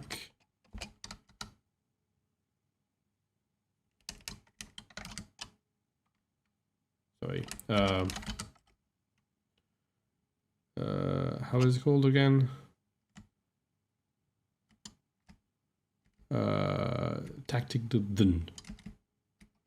Folder tactic.then.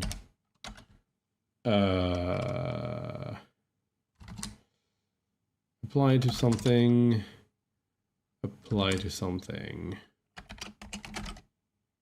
Let's have a look quickly. Okay, we've lost. We've lost spell. Oh, really?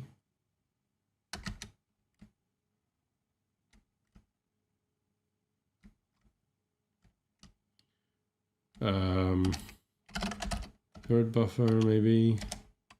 It's gonna give me my field color indicator that I can remove again. No, it doesn't help.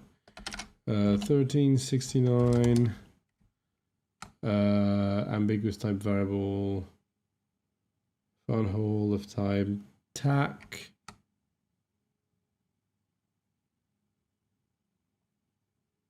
So this one, I guess I can just look at the type of this. Right, the list is the second one.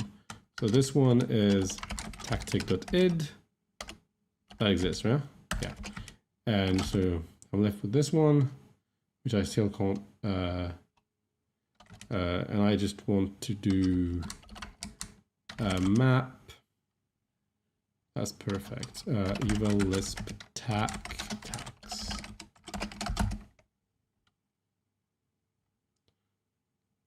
Boom. Is my, I think I killed plus though. Oops, don't tell me that. I killed it. I did something wrong. Let's have a look. And someone is getting excited about this. That's the one, yeah, that was time plus, ooh. Right.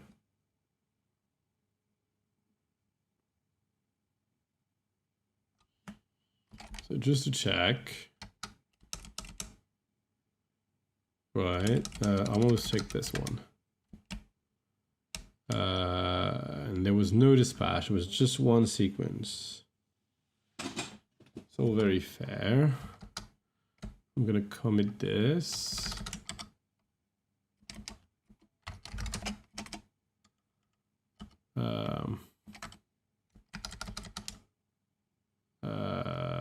What can we do? We can restart the workspace. Restart LSP. It's less excited now. Okay, and now we can look at this. So the theorem that we've apparently botched is time plus x. That's the, yeah, I'm just here. Okay. And so let's see where it blocks.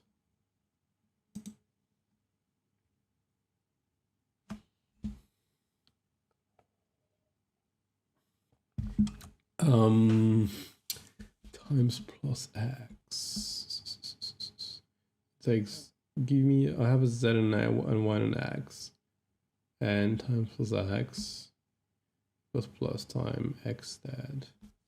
We just did intros, right? Oops. So let's go slowly. Syntax error. Oh yeah, that's a syntax error. That's definitely a syntax error. So let me remove this out of my way.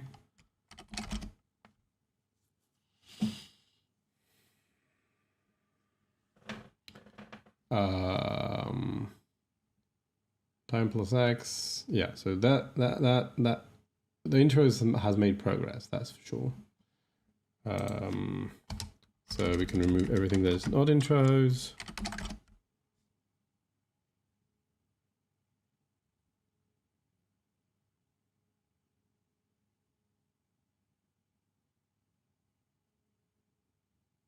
I'm sorry. What'd I do?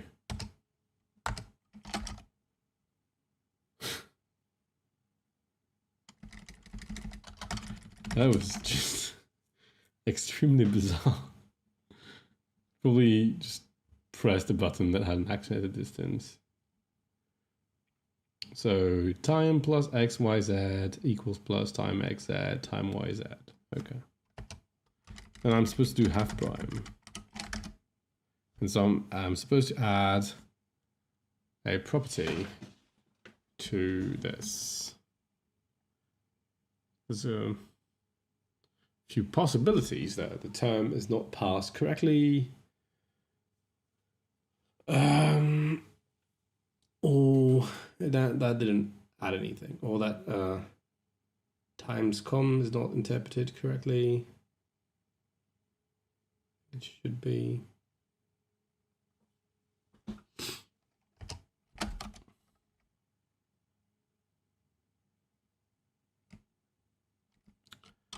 Okay, so what could have happened?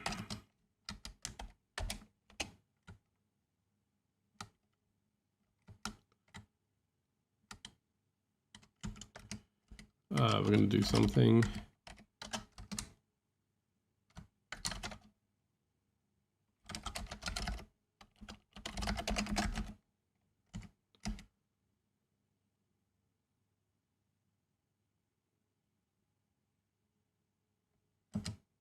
What?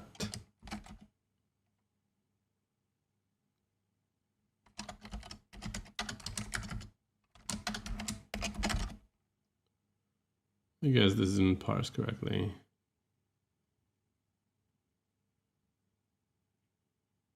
Just code, mate. I'm very confused sometimes.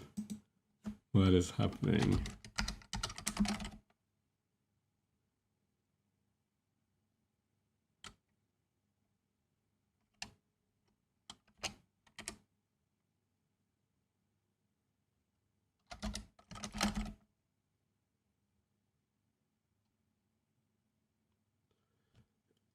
That doesn't look good.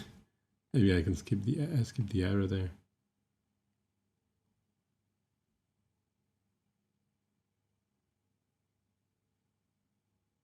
That's quite curious.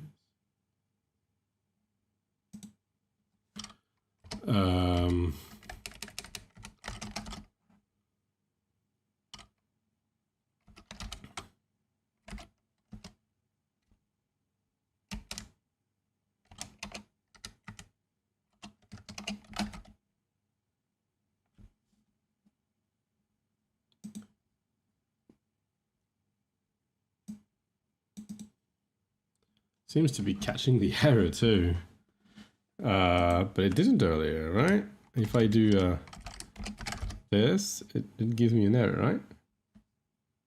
Like right, that gives me an error.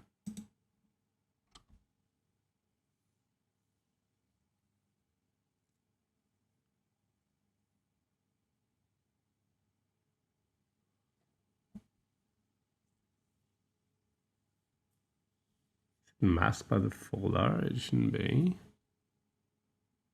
Did it not run? Did I do something weird? I guess the problem is the semantic of sec.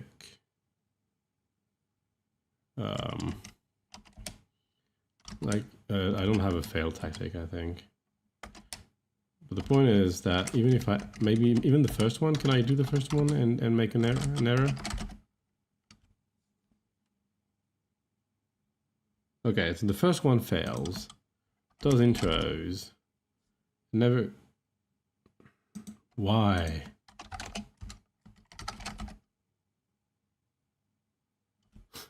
It's just so weird. Okay.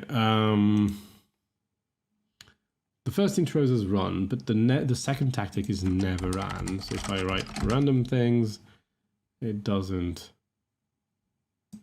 work. Doesn't do anything. So that's my problem. Let's go back to the definition of sec.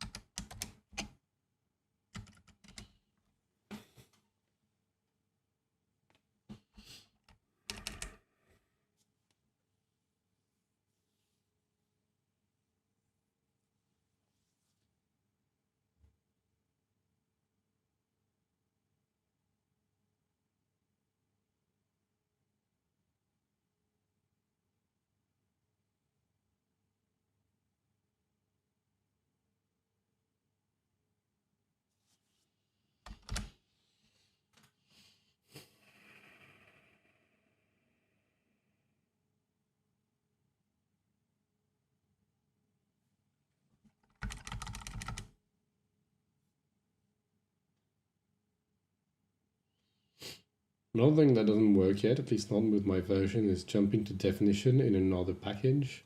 If I do Y here, it says no definition found.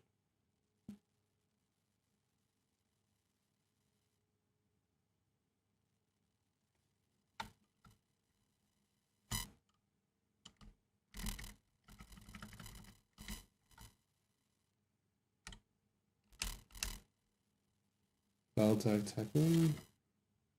CL then val tag tag tag.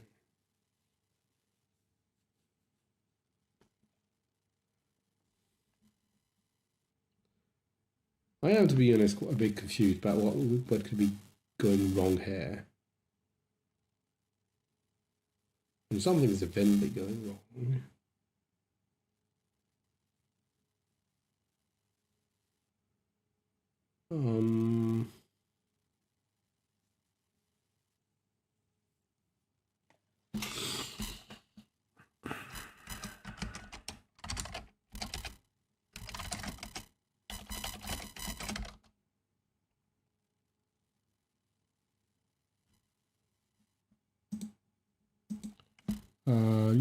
Trace.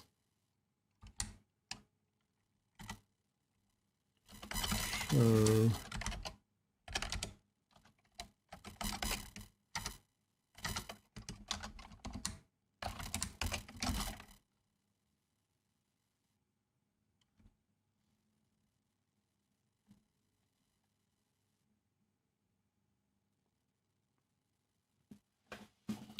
Right, so that looks pretty decent.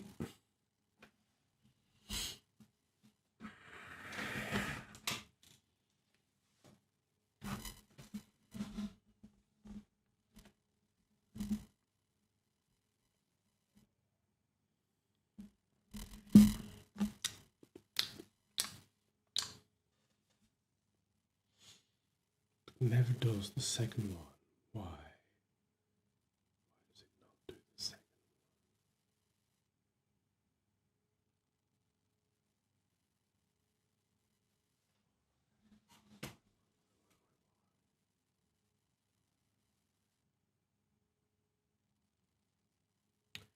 one? I am very puzzled right now. I don't even know where to start.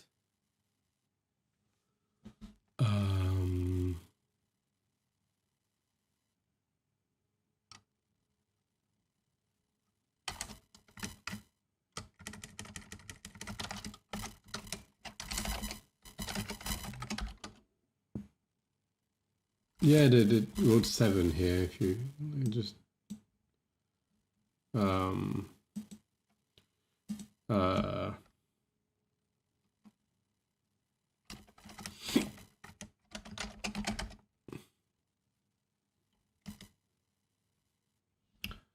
I'm grasping for straws.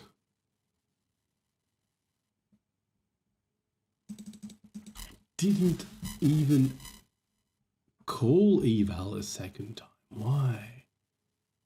Why would that be?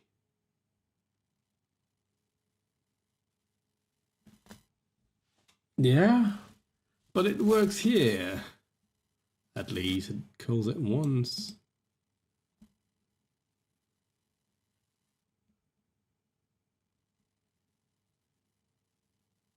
So calls full dart and just stops and never goes.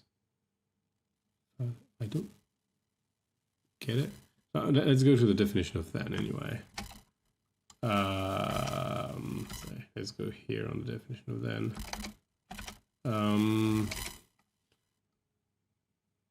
Yes, that's what's happening. It's lazy, but it never evaluates the second term, which it absolutely should. Let's see. Tactic.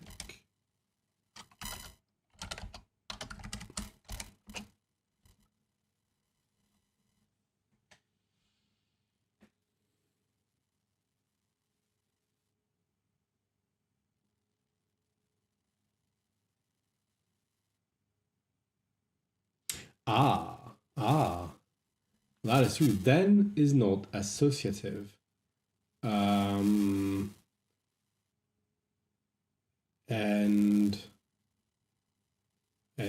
we're associating it the wrong way, I think. That doesn't quite explain what we're seeing, but the problem is right. So the problem is that we want as it stands. So let's have a look at the grammar for a second. Well, one of the problem anyway. I'm not sure it's the problem. That would be a bit presumptuous. Oh, yes. But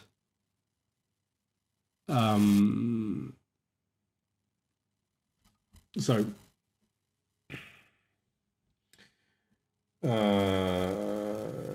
yes, it's what am I saying? No, I think you're right. It's associative, sort of, kind of. There are some weird things happening. How can I make a weird thing happening? I'm not sure. I'm not sure I can. Maybe it was just. Maybe then is actually associative, and just dispatch makes things non-associative. I don't remember. There's something fishy about then, because it's the composition of two traversals ish. I guess sort of that has to make it associative. Interesting.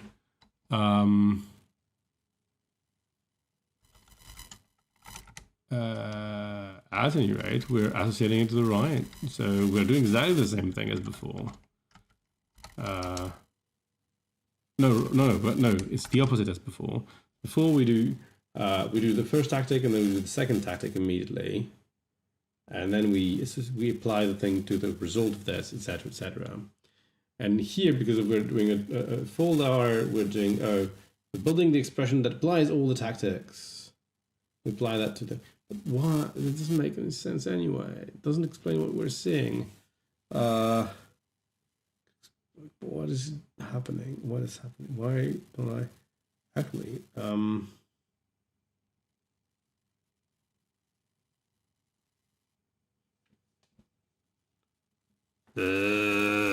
I'm getting confused. Confused is not good.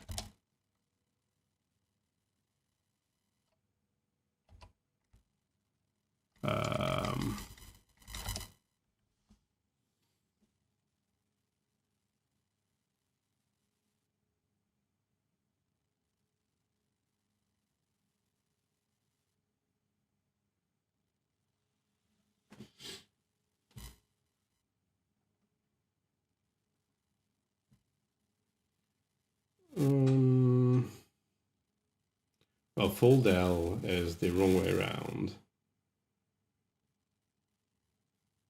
Could do a fold L of reverse, but that's somewhat. I'm not sure it fixes the problem.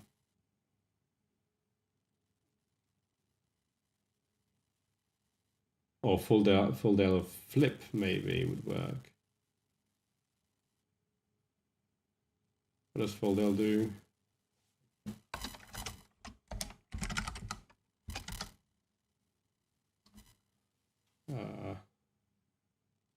Of course, it doesn't have a good definition.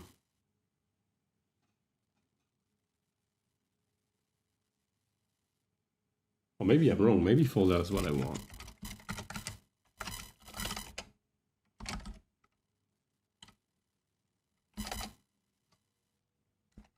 Maybe I'm just confused today.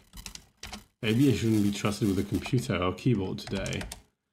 Maybe that's the answer. If it fixes the problem, I'm going to be mad because I have no idea what's happening. Though it's probably better anyway.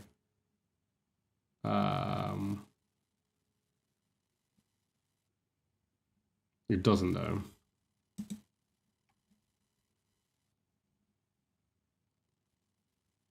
Yes.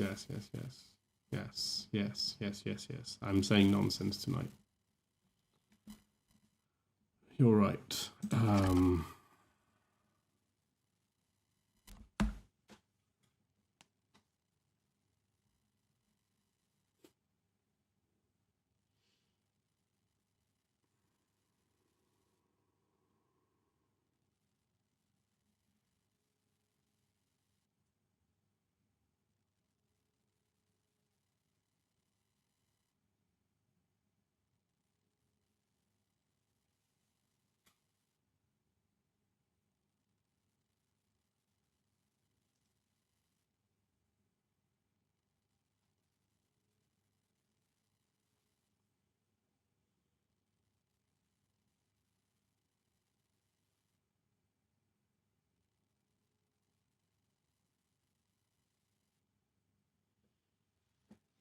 this is more than a little puzzling.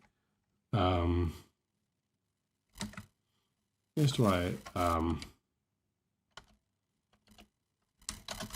let's just see what we can do if we do t take that then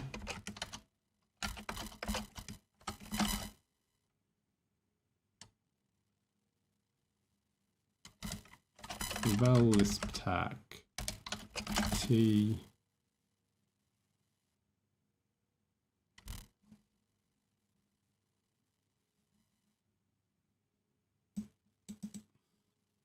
got stuck at the same step after one tactic.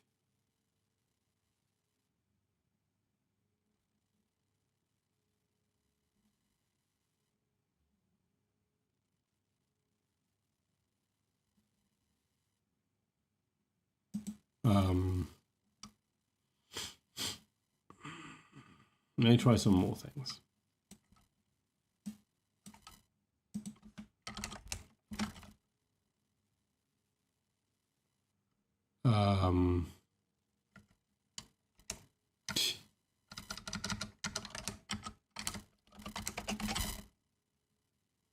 Not going to change anything. I hope, because I don't think I wrote ID, and I would have seen it because there would have been a mistake. So if I go back to interest prime here, and I add an ID prime in front, will I have 0 tactics done? No intros is not meant to be discharge. Did I write intros equals discharge? Was I really backing up the wrong tree all that time because of something stupid like this? Oh, yes, I was. Oh, yes, I was. Thank you very much.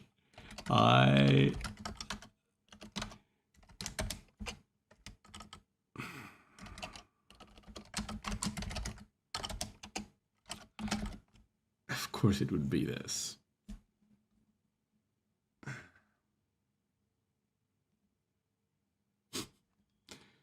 I am so very, very sad.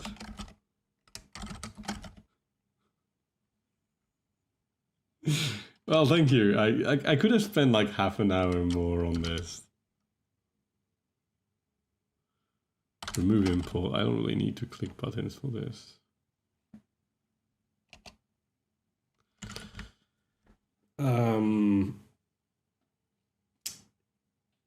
Dear Lord, as a result of that, it's midnight and we have barely started on this task quest thing of making more things. Yes, it's just as easy to add focus. But let's convert a few more things and see lazily if we need more tactics. And maybe at some point we'll do a better job at parsing them. I don't. For instance, this needs dispatch. So I'm going to add dispatch.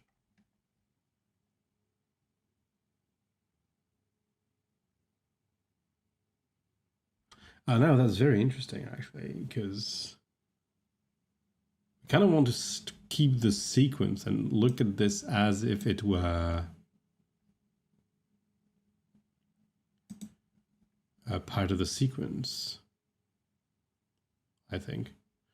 Because it won't...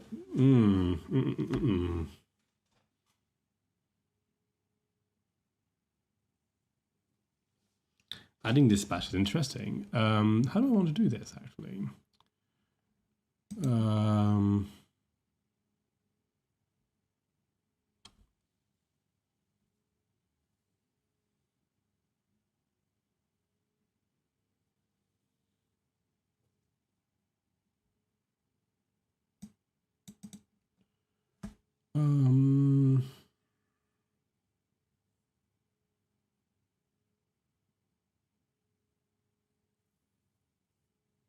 Right, and we frequently do something like this, right? I don't have an example right here. There must be some, like some quick dispatch, and I go away, like something like this. I do a quick dispatch and I continue.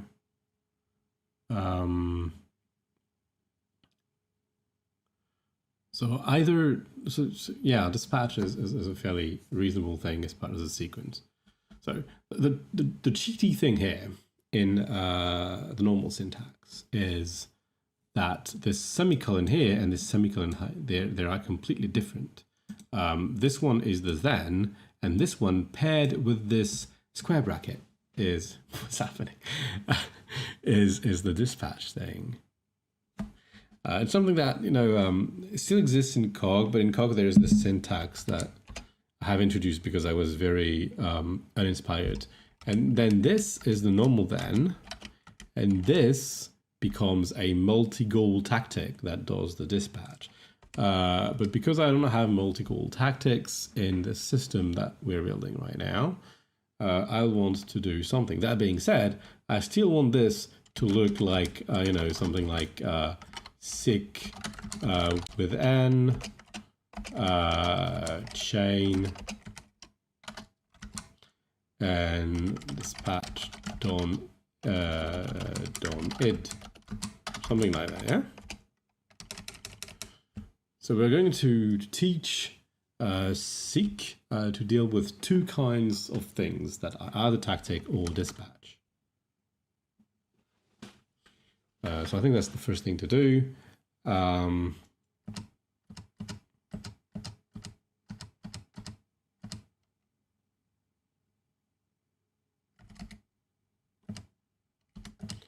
should be good, right?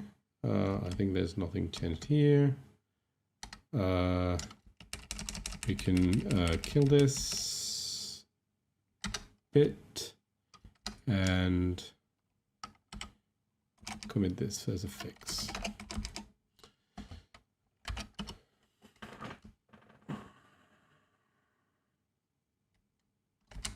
Yeah.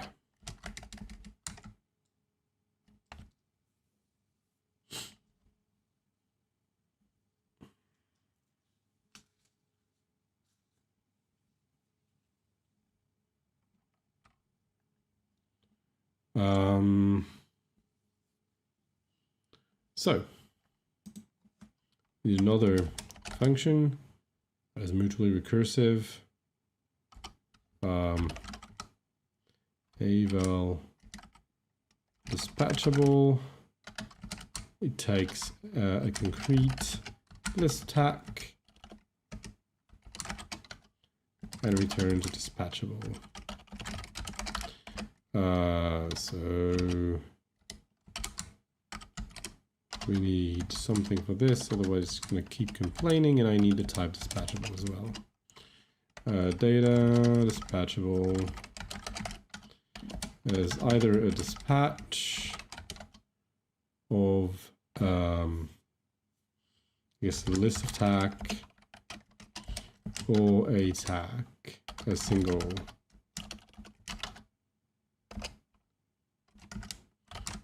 of tag. Single is not really the best name, but whatever. And so this takes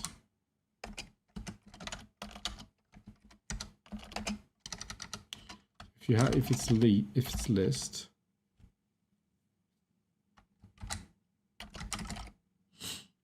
it starts with a concrete dot symbol. The symbol is a concrete dot ident, and it's dispatch.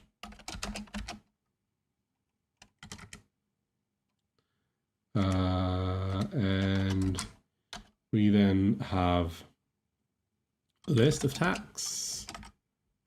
Interesting. What is Control C, Control S? Okay. I didn't know that. What happens if I do it here? Fair enough. And tags, then I return dispatch of map eval list tag. No.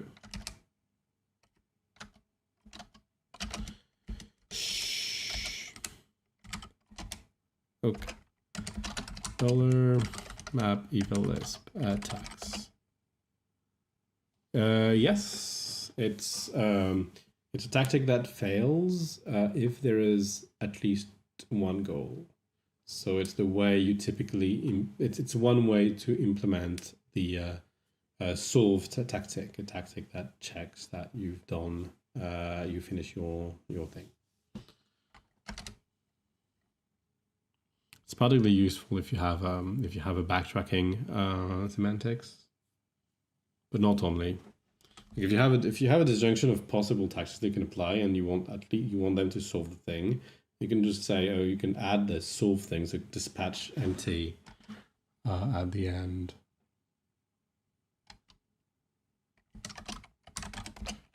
Okay, I found the bug before I could read the problem. And so in any other case, eval dispatchable of T will be eval lisp tag. Yes, absolutely. So that's why single is terribly named.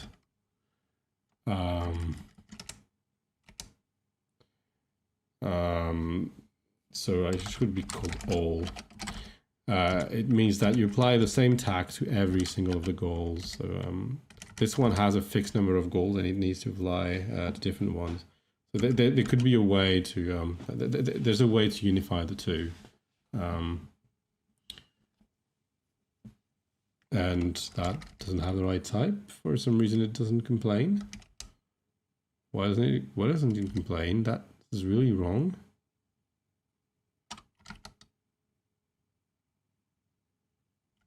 Ambiguous all.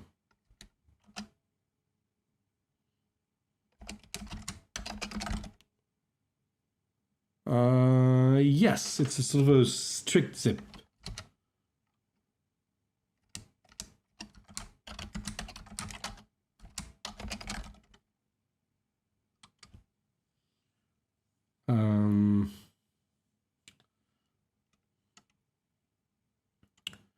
Right. It's a very useful thing. It's what lets you just. It's basically it's how you apply different tactics to different goals. Right now, since we're taking if we start with a single goal, that we just write one tactic and not different tactics. This dispatch thing is completely central to our thing. So now we need then dispatch function that takes. Now we won't have a choice whether full del or full del, or just one of them will work. So it takes attack and dispatchable and returns attack, and then dispatch. I think it's rather than dispatchable, but let's call it then disp because it's local and it's starting to be a bit annoying. Of T and dispatch T's. I usually say tag, so let's say tag.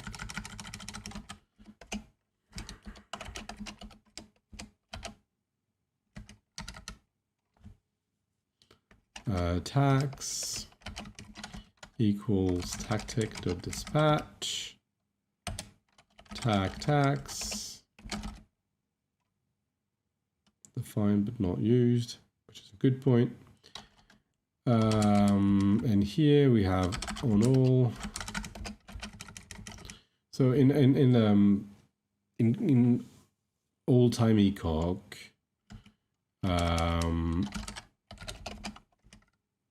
oops.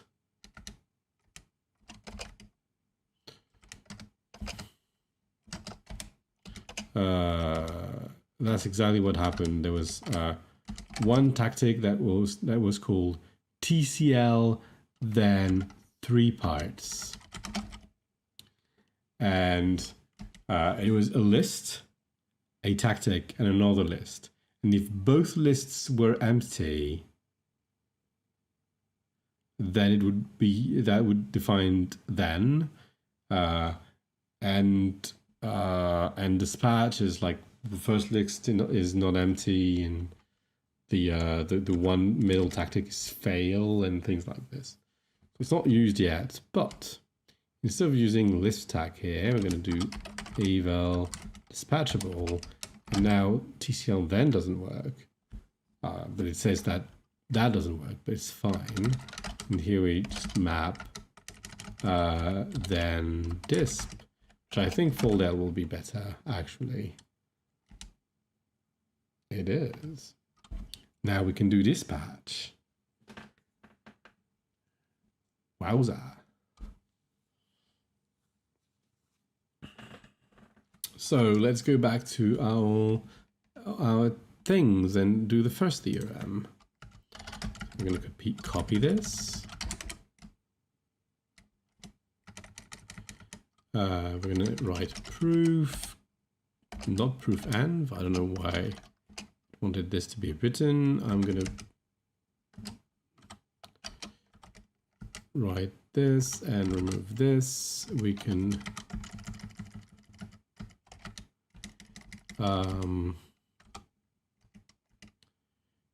no, this, yes, we can remove this.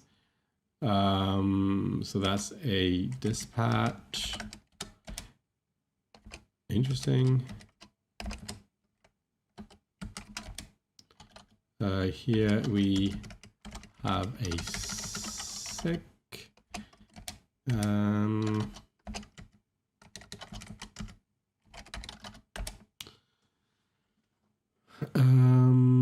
I don't have induction yet. Ooh, I'll have to fix this. So here again, we can remove, we can have a sec. So I had an extra line for good reason. Okay, that was me trying to write sec.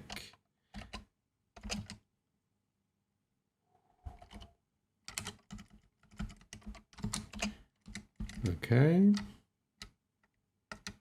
Again, we can remove this. We can remove this. We can actually remove. No, here we have a sec to write.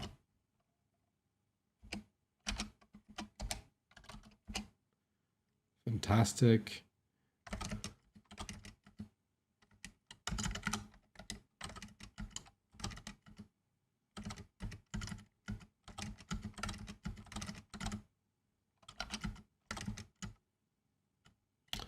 I'm good. Just double checking quickly with this. Intros, then by induction, then a dispatch that spans the entire thing. I can, oops, I can do this. Okay, and this.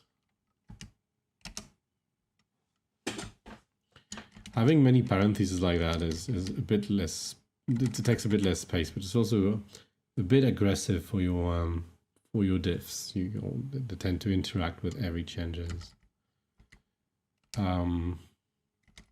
That's what we're doing here. We're saying, oh, we do intro, then we do induction, then we have two goals. So this is the thing, the goal, the base case and the induction case, and so we say, oh, we're going to do a different tactic on each of them, and so that would be the tactic there.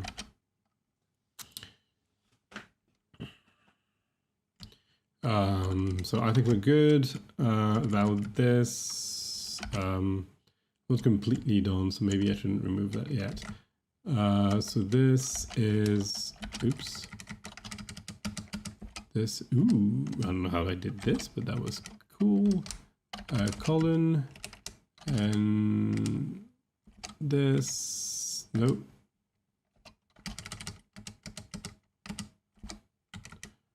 Colon.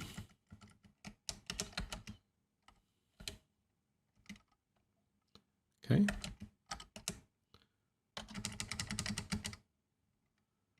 Colon.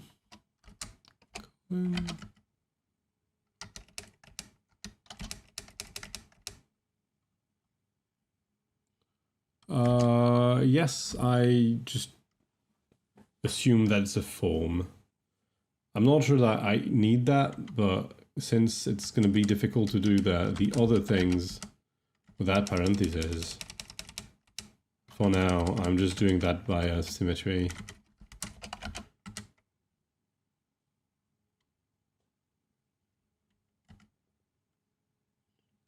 It feels more Lispy, and that's pretty much it.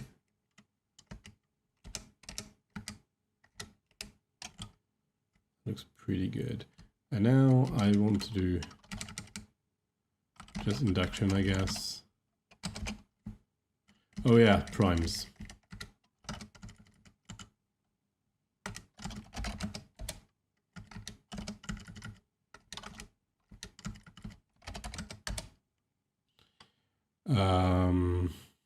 I just have to define induction prime, because right now I'm going to have a non-existent form.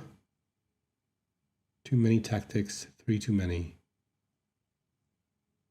Okay, that wasn't expected.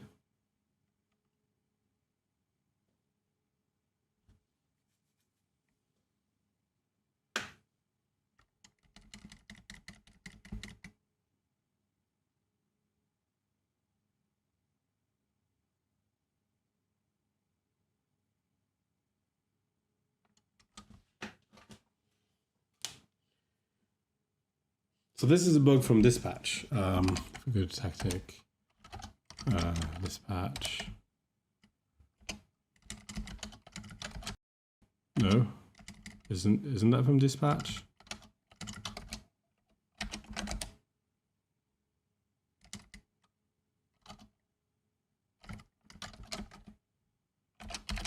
Too many.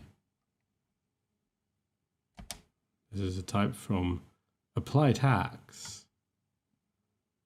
So he sees 4 tactics instead of 1 here.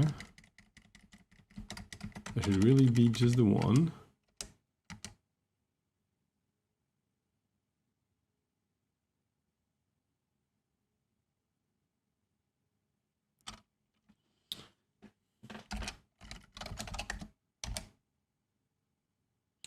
Let's just take the opportunity to add a space here.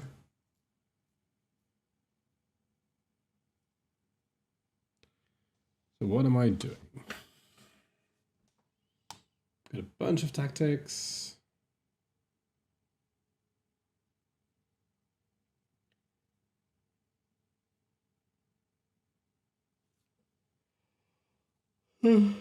Yes.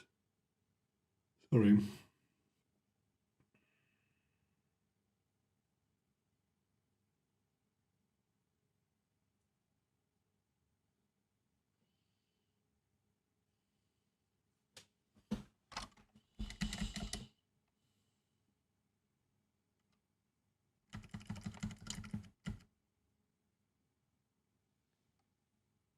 Right. And these are tackles. So here, apply tag. So I get in the last case. I do map of our list tags. I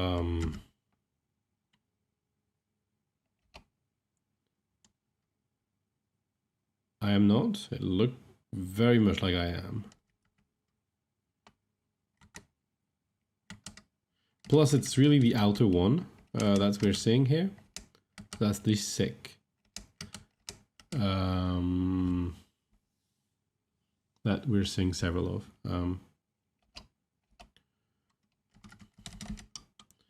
So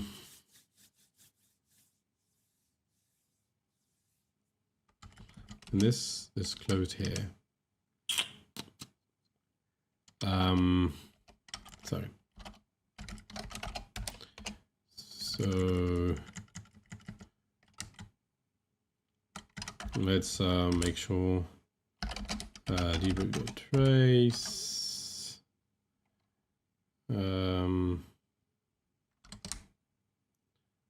doesn't offer me to add the thing. Photo trace,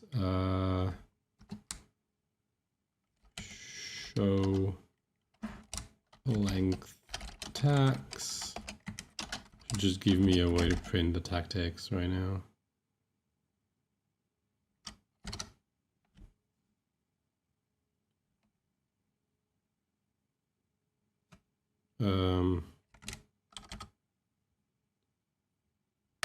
That one.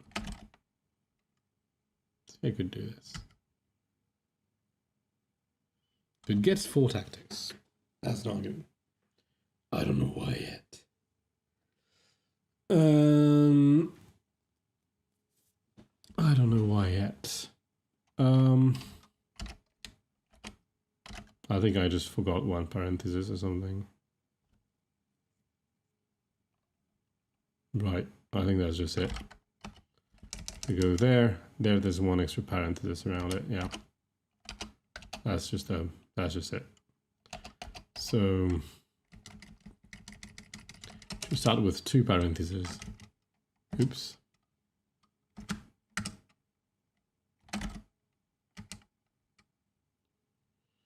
And that's it, yeah. That's because it's there could be several goals, so it needs to know that it's just a single goal that is a sec. That's all. That's the sort of thing that we can improve later. Like having a single sec being the same thing as well, we can leverage. We can like parse the semantics. It's fine, I guess. Debug trace. It is easier to do this sort of mistakes than with the other syntax, that's for sure. But then again, I like to insist on the fact that this is not very different. It looks a bit like the previous one, and the syntax is going to be way, way easier to manipulate. So I think it's not much of a loss. A bit of one, I guess. We need use for this one. Oh, we need induction now, I guess.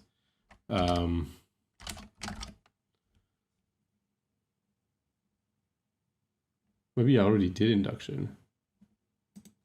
Yes, I did.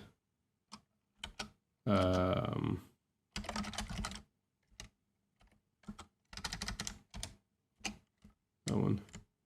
Ah, I did induction. Yes. So we have an extra one. I need use for the next one. So what is the syntax for use?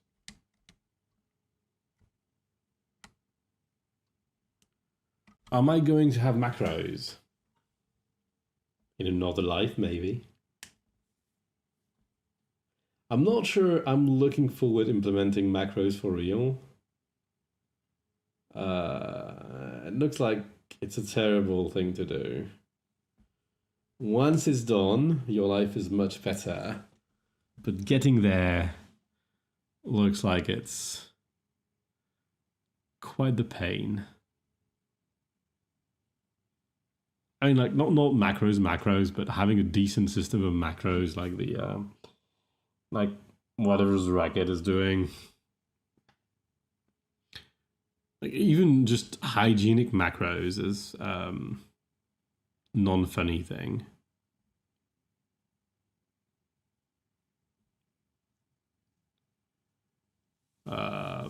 Okay, use. We can use this. We can make this simple use.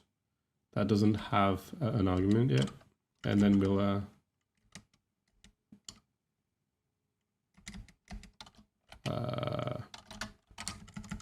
try not to make a copy paste mistake this time.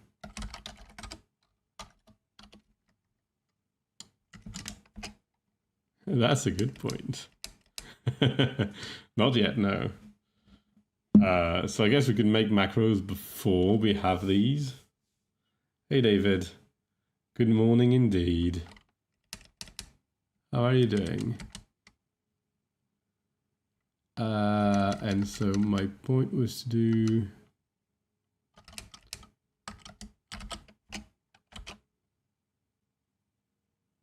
why is it tag?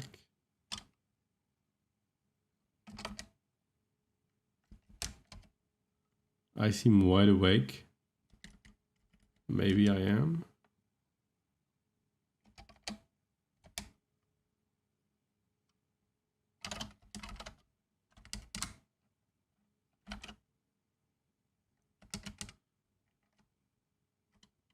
I'm gonna call this X. So use colon concrete dot symbol X. Okay. Well, that's good. I'm awake. It means that I'm in a pretty good shape. Ooh.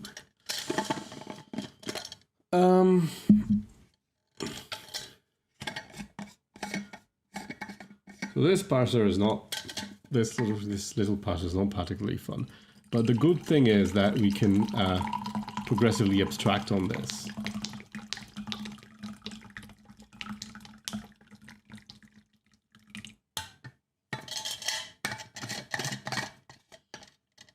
We could add slant.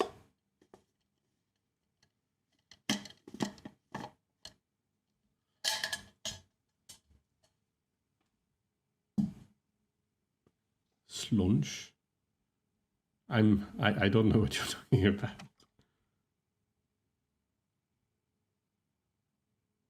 Ah, I get it.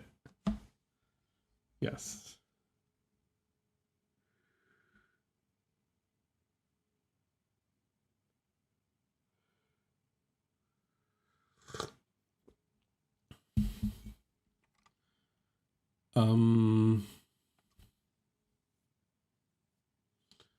So use exists now. It takes a symbol as an argument, which I hope is going to be enough. For on next tactic thing.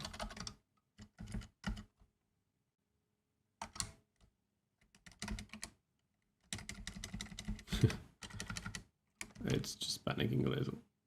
I don't know what happened.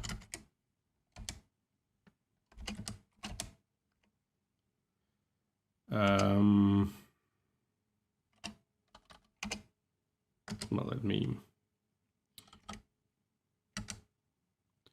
The audio and video are clearly not sync over here. That's unfortunate. Yeah, that was correct, definitely. I think I've already witnessed this behavior, but I think there are some recordings where the audio and video are not synced. But this is not what should happen. What should happen is if the video is late, then some frames should be dropped to catch up with the audio. Like, I guess it's not too serious, but kind of there. How long is the delay? Maybe my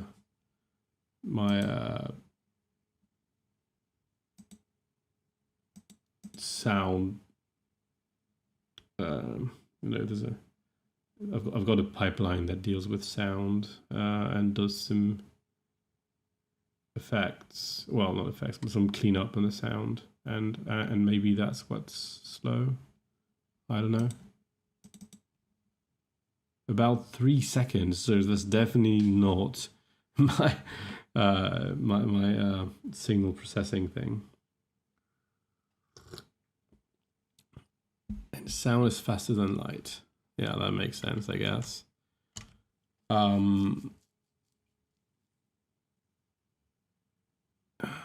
Interesting.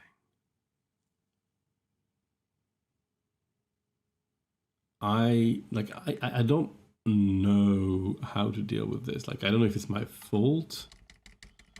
I mean, if it's something in my computer, if it's Twitch that does that for you, like, and if it's on my computer, I don't know what I can do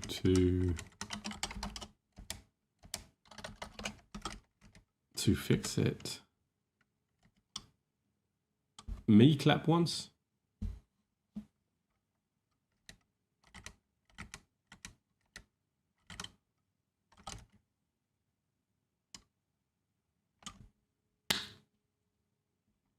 it's not a very loud clap.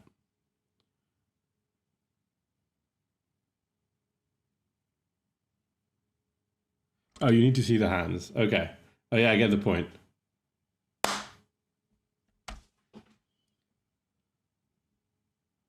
Also, I didn't look at my camera earlier, so 3 seconds, I see. About 1 second. If you don't have the same delay, it sounds like it's not on my end.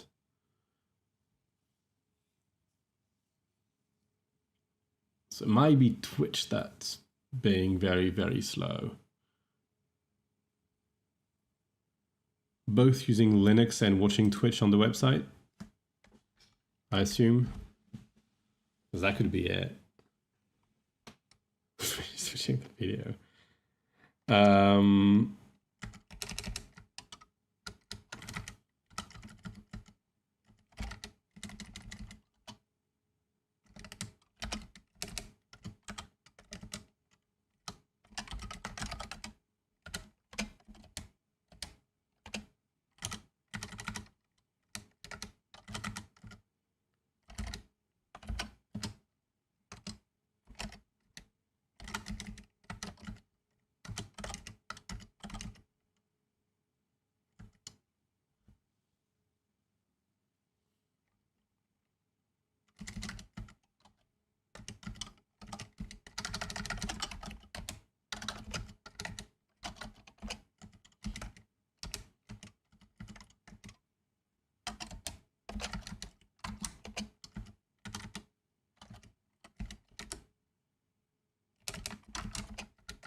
I'm starting to be very slow at this.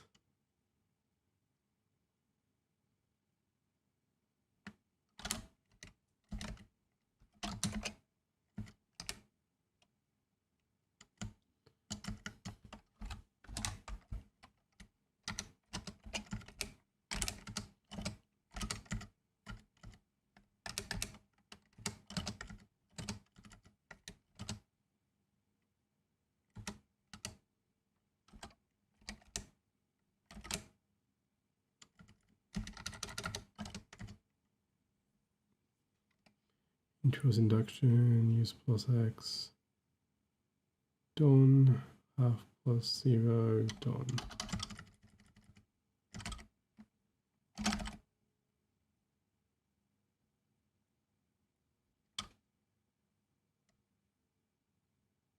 Incorrect number of goals. Again, not something I expected. Oh, there's a new max function for selling stuff. Sure. On the other hand, I'm not sure it passes my ad hoc tactics thing.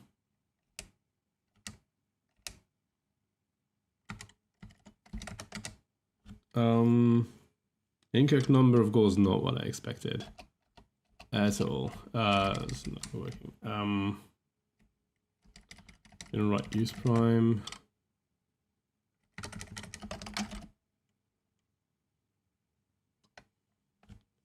I'm gonna change anything.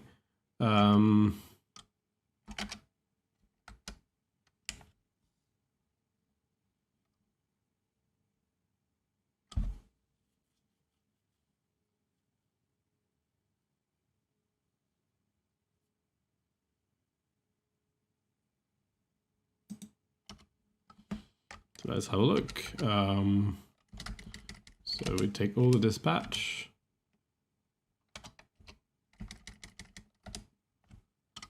Remove it. And see what we get to see.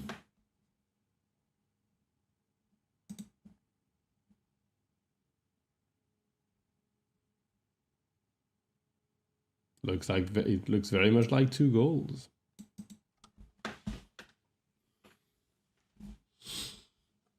Very, very much like so. So what's wrong?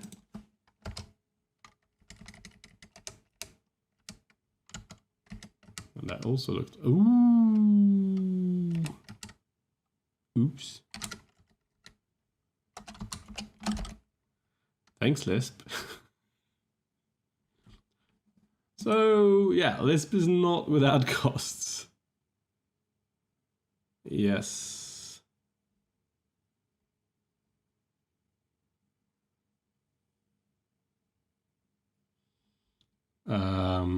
Okay, so that worked.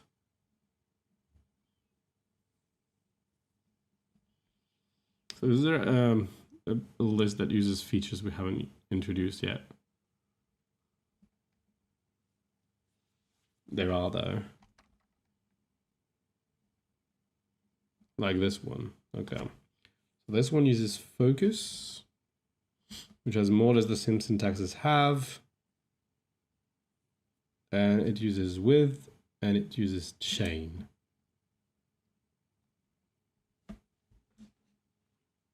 And deactivate.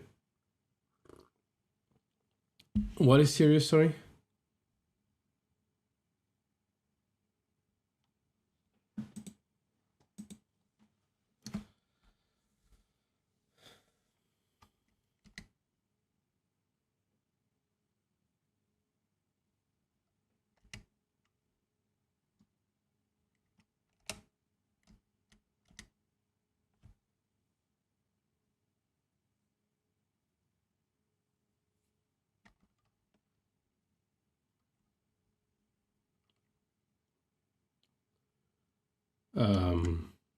Okay.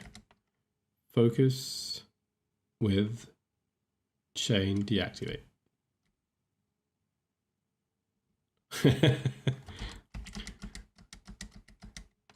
Do remember that Lisp is the second ever programming language.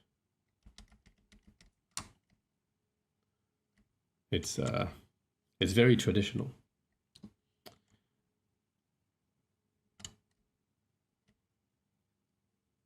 Programming language. The first one was Fortran, by the way, in 57, and Lisp is 59, if I remember correctly. And Ada is much, much more recent than this. It's like in the 70s or even the 80s. No, it goes basically, you know, Fortran, Lisp, Algol, bad things, and then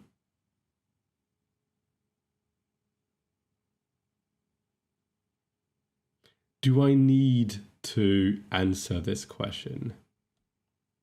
Honestly.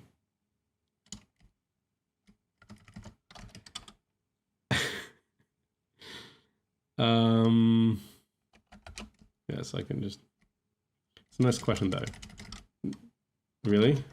So Ada is the consequence of NASA trying to design a language that would have reasonable robustness property so that they can do stuff. So it is probably one of the most carefully designed language, but it's fairly recent, and it's named after Ada Lovelace, quite definitely.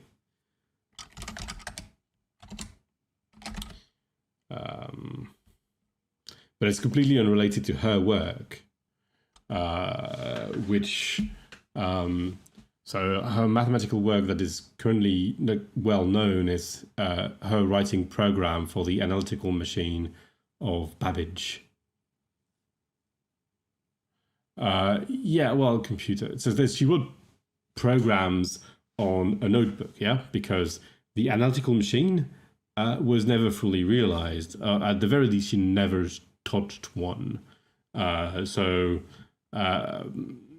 it's a bit arguable whether it was the first program ever written, because there has been other computers before, just not quite like this one. So this was a very like generic computer that's like, I think was fairly digital. I don't remember. Well, you know, I don't know what kind of notebooks they had in the 80s, but notebook probably existed as a word. Yeah, I think they realized an analytical machine recently. Yeah, like the full blown, the complete machine that Babbage never completed. Babbage made some intermediate thing that were not quite the same thing. I think I don't remember exactly. That's quite a fascinating story actually, but yeah. And so yeah, Lovelace she just I don't know that she even met Babbage. She just took his description and wrote programs.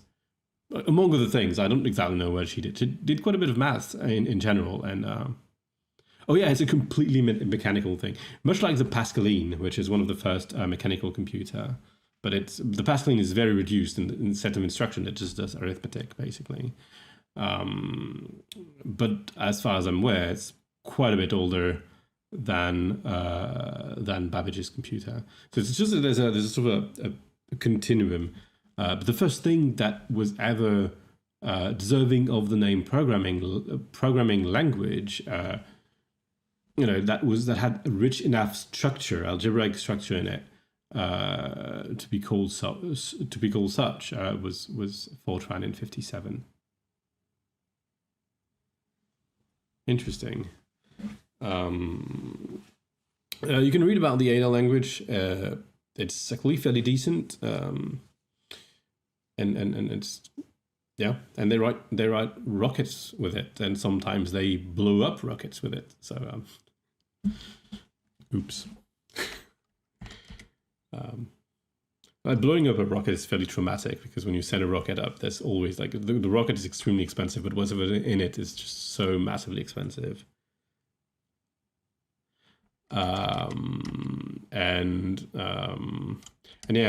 The first Ariane 5 flight exploded. Well, was exploded really because it went haywire, and it was due to some code module written in Ada. Well, I mean, NASA designed Ada, but they're not the only users. Designed or made a competition for the design of this. I don't remember exactly. I'm losing track of what I'm doing. I need with and I need deactivate, yeah? I'm just taking this with me.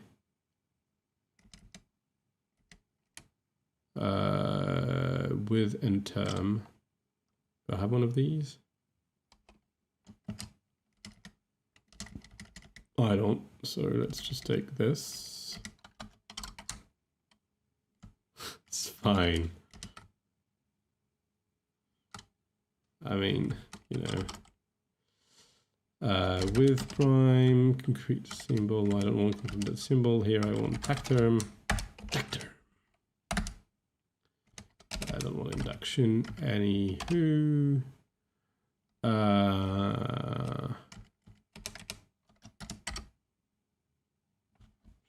Bring up.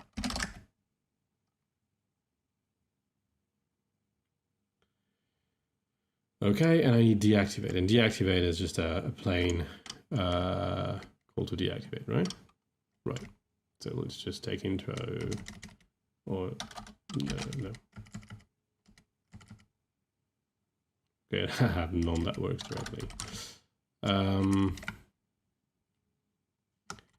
Deactivate and deactivate.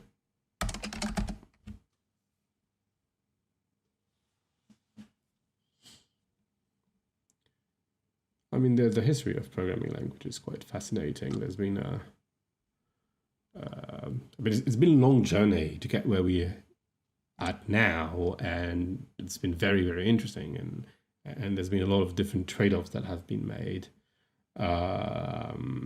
And some like stood the test of time and some didn't, but also we have to remember that we're still in the early history of programming languages. So we're living history, and like whatever programming languages looked like in 100 years will be quite as foreign to us as Haskell would have looked in the 50s, most likely, and that's a very, very exciting perspective.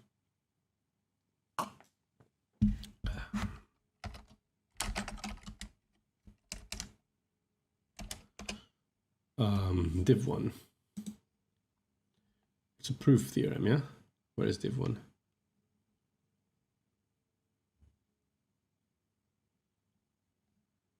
Here it is. Yes, proved.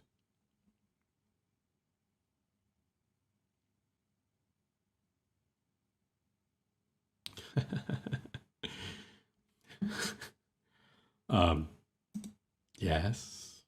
Okay.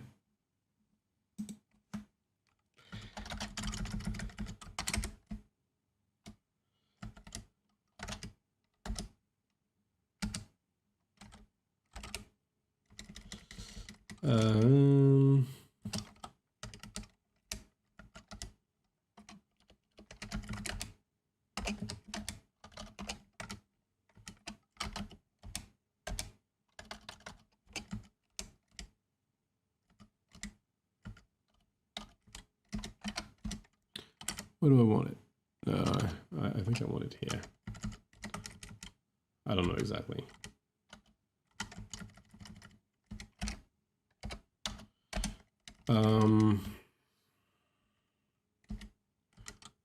Let's go.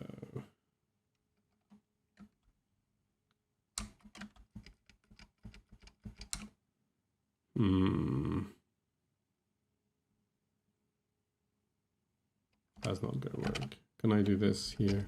Oh, that works. Boom. And that was high-powered Haskell right there. Emacs right there. Editing. So dispatch.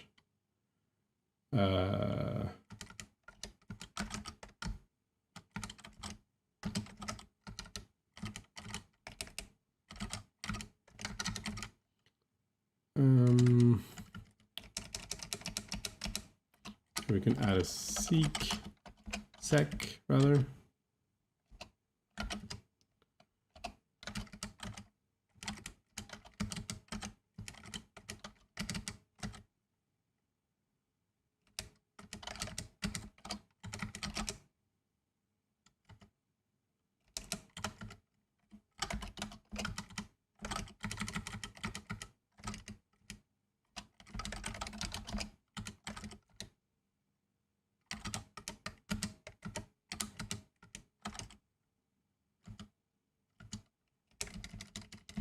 Now we have to add the primes, and in that particular case, I have to use this. I'm pretty sure there's some way in my Emacs to replace the enclosing parentheses, but I don't know how to do this. So I always create some and destruct some.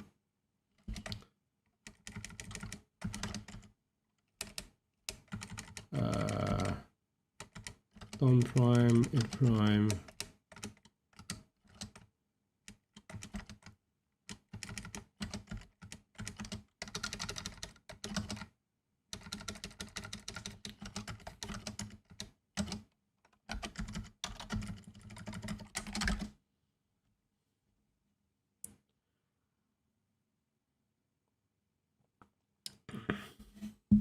Oops.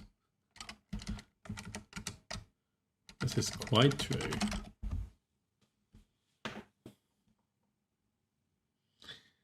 A known tactic with prime. Interesting.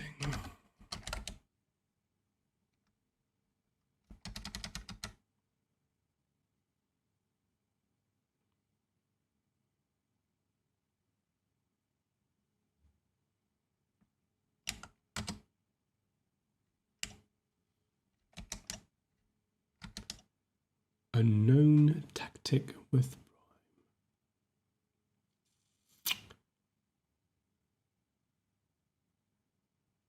Because it's not followed by a term, is it?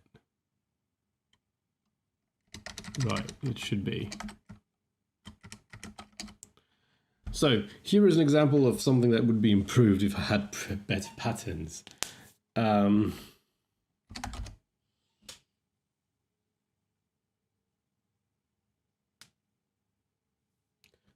A known tactic, chain prime.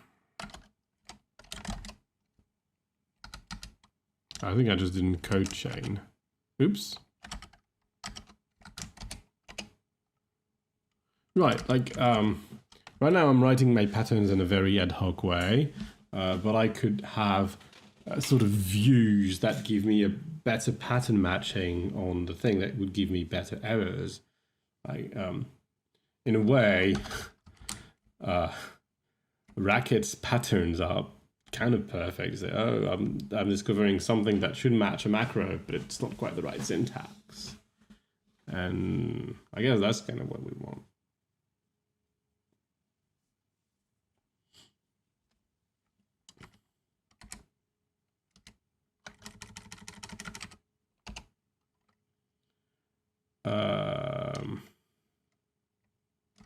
Yeah, I don't know why I did this, but it's fine.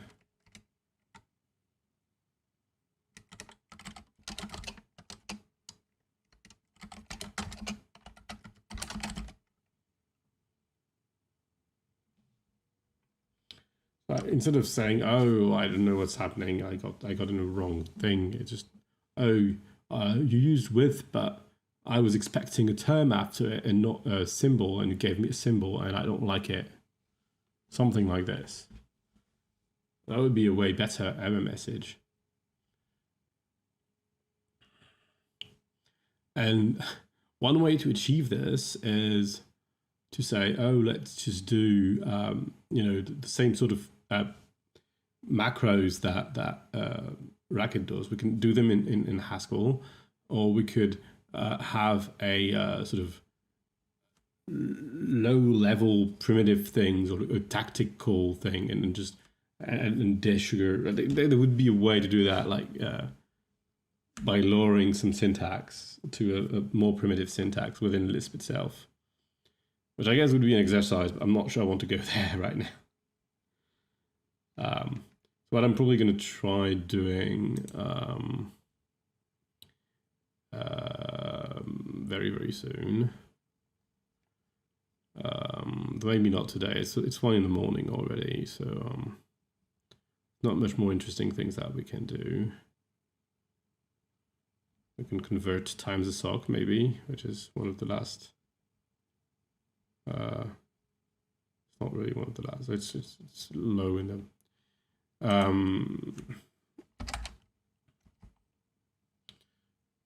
So it's to give yourself, like, maybe it's a good opportunity to learn about Racket syntax rules and try to reproduce a similar logic in Haskell. Give us combinators to do the same sort of things, and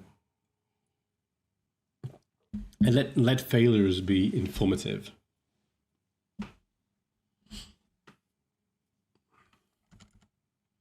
So I think that's what happens. So in Racket, by default, with the normal macro expander, Racket looks at the first symbol of the form and says, "Okay, this is a form I know." And after that, it says, "Okay, so this form has this particular shape, and if something is not of that shape, I give a message saying, oh, I expected something of that shape and I saw something of a different shape," or something. My experience with Racket is essentially 0. So it's mostly by reading a bit of documentation that I came to this understanding. I may be very wrong. James, you did do some Racket, right?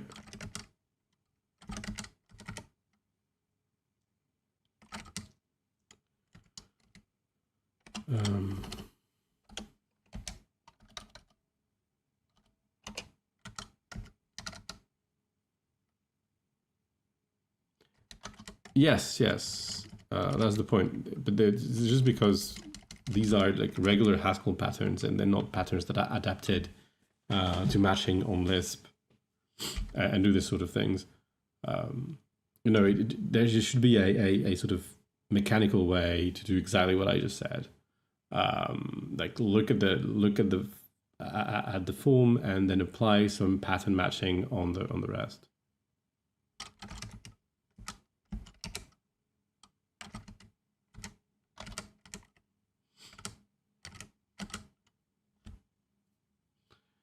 Okay. Have a good night. I'm going to stop very soon. Just for the record, this is my last programming stream of 2020.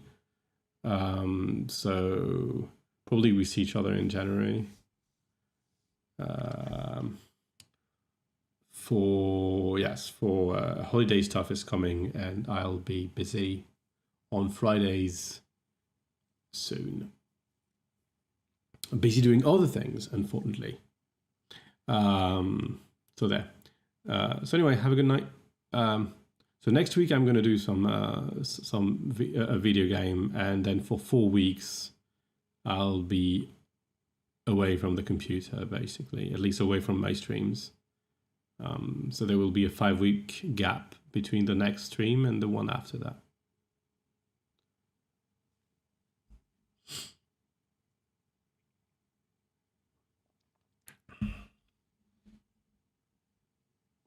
Well, I mean, I'll be working some of this, so I'll be on the computer some of it. No, that's probably not possible for me. But joke aside, I won't be streaming, so I'll adopt a different rhythm of life for a while, mostly because, family stuff. I say mostly, but that means exactly because of family stuff. That's just a coincidence, really. I didn't plan to play during my holidays, to stream during my holidays, but it so happens then that the weeks before I'm actually busy.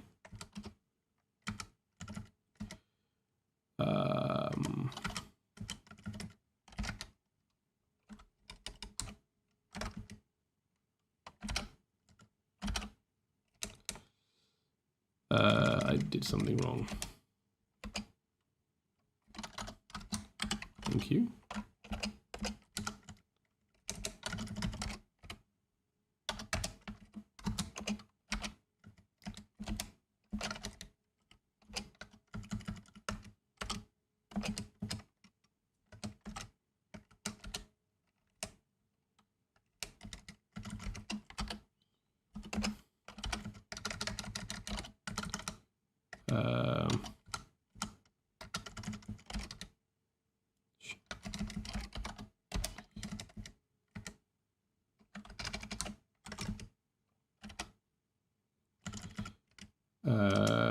Good.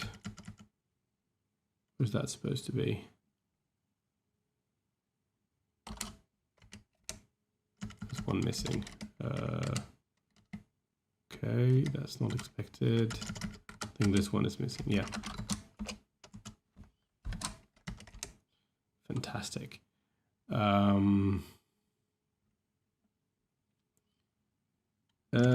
Okay, so now I need to also add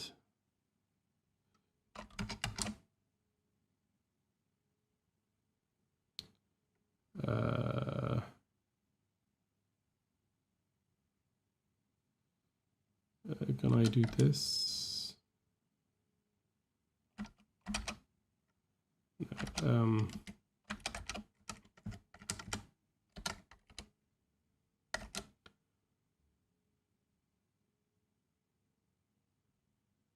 I know how to do this.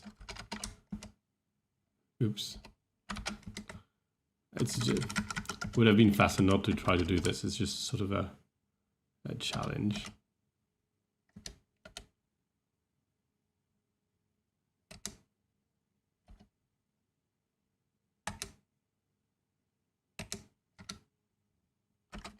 Boom.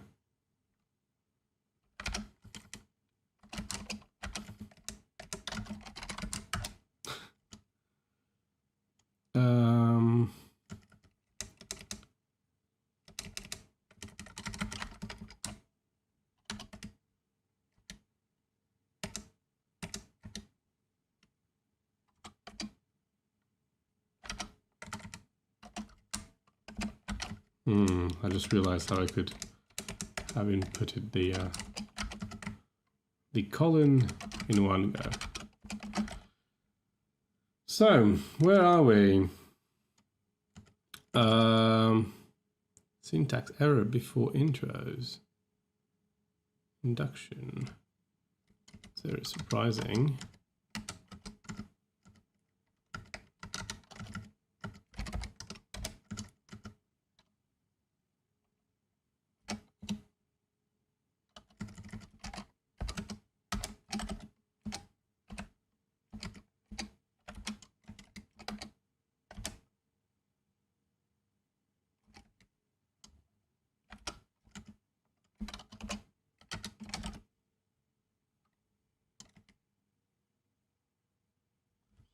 Okay, so there's no error.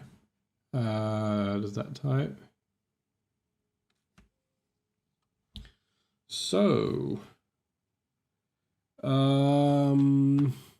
fantastic. So I think I'm going to stop here. There's not much more to do that we haven't done yet.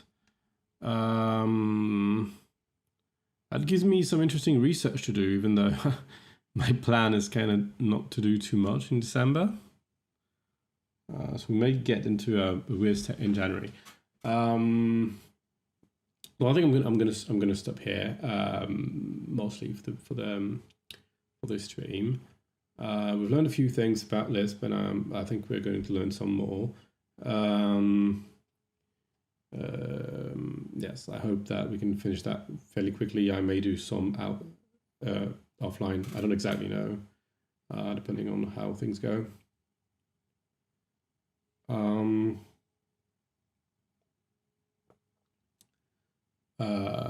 So where was I?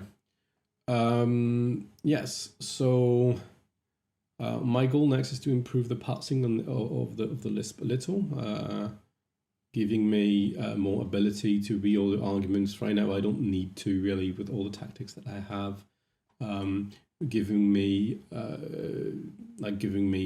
generic optional arguments to use as an optional argument that is in the grammar. I haven't seen the use using the optional argument, but if it had, if I couldn't find one one example in my tactics, which I may, then we can see that. And so yeah, pretty generally having a generic way to express these features, to express the patterns of each form, so that we can have both a sort of easy way to declare tactics, saying, oh, I've got a form and it has this thing, and then you give me the result, and sort of generic error messages that will, and then we can remove the custom syntax. I do find that this syntax is really not worse than the other one. Just looking at two fairly similar proof here, sort of, it's a bit less good. Like this sort of lines takes a bit more reading than this, say. So this here is the same as this. So this is sort of where the normal syntax is a bit better. However, well, this is going to be good is that we can take all of this into a different file, and we can make a very quick syntax highlighter that will be stable and will just recognize tactic forms or something, and just be able to highlight the shape of these things in a fairly decent way, and we're going to be able to read a bit. We'll have to make sure we recognize these and pass these as terms, which is a bit hard. The problem is that our syntax is a bit context dependent, which is not something that Emacs deals with very well, which might push me towards using Tweetsitter for that, because Tweetsitter is context sensitive, so we can do that pretty easily. At least more context sensitive, and we can, like, because these terms are pretty unreadable because they're yellow right here. So we move them in the file and be able to pass the file. That would be quite decent. So we're going to do much of these. So it seems that these distractions that I have at the bottom of the file are still going to keep us busy while I get better ideas of how I want to move forward.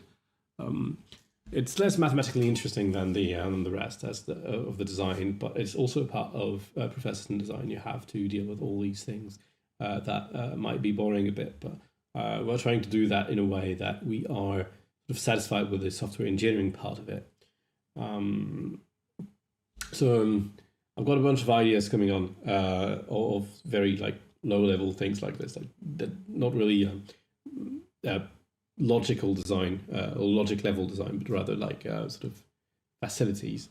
And so among the distractions, there was this idea that we could use an LSP server and maybe sort of have instead of printing the goals the way I do, just go there and have the LSP server tell me, oh, the goal at this point was this, for instance.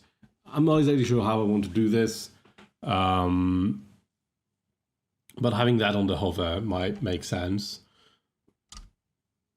It's so it's kind of open, and I think that's sort of what we're going to explore this winter. More infrastructure, and then we're going to come back to the logic and make progress. I'm sure there's so much interesting things to do. So many interesting, so much that is interesting to do. Yes, did I commit? Right, I didn't. More whip. We're going to make a branch. Listification. I think for me, this is okay. That's not what I wanted to do, but fair enough.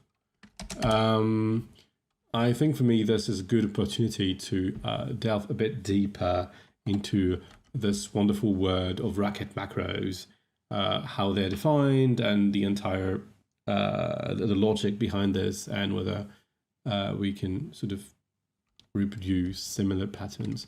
I've got this idea. So because everything is as expressions, and as expressions is fairly simple, we can give ourselves a few prisms and traversals and so on and so forth.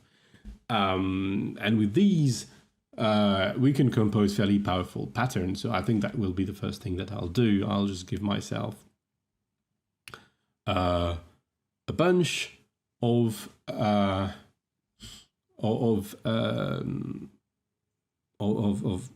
basic prisms of lens-like things, and I'm going to be using them to define my my logic. So I think there's a lot of composition. You kind of want to say, oh, this is the list. So this is the head. So I know the head. This is a form. So I get the tail of the list, and I will transform the list into lists and maybe segment it according to keywords. And then after that, maybe I'll want to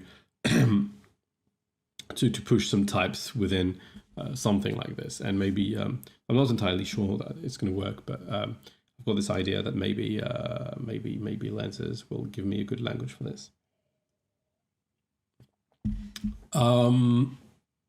So we're gonna play with this in the near future. Maybe I'll do some of that offline, and we'll get there, and I'll explain it. I'll just show it, and we'll program with it. So I've been babbling for 10 minutes with no rhyme or reason. I'll just go over the schedule again. So next week, some video game. I don't have a plan yet. Double check that I've pushed. Yeah. Sorry. Yes, I think that's all for me. So, good night or good morning if you're in that part of the world. Again, thanks everyone who's watching. And good evening and good whatever. So yeah, thanks everyone for watching. And so see you next time, I hope. And until then, don't forget to stay curious.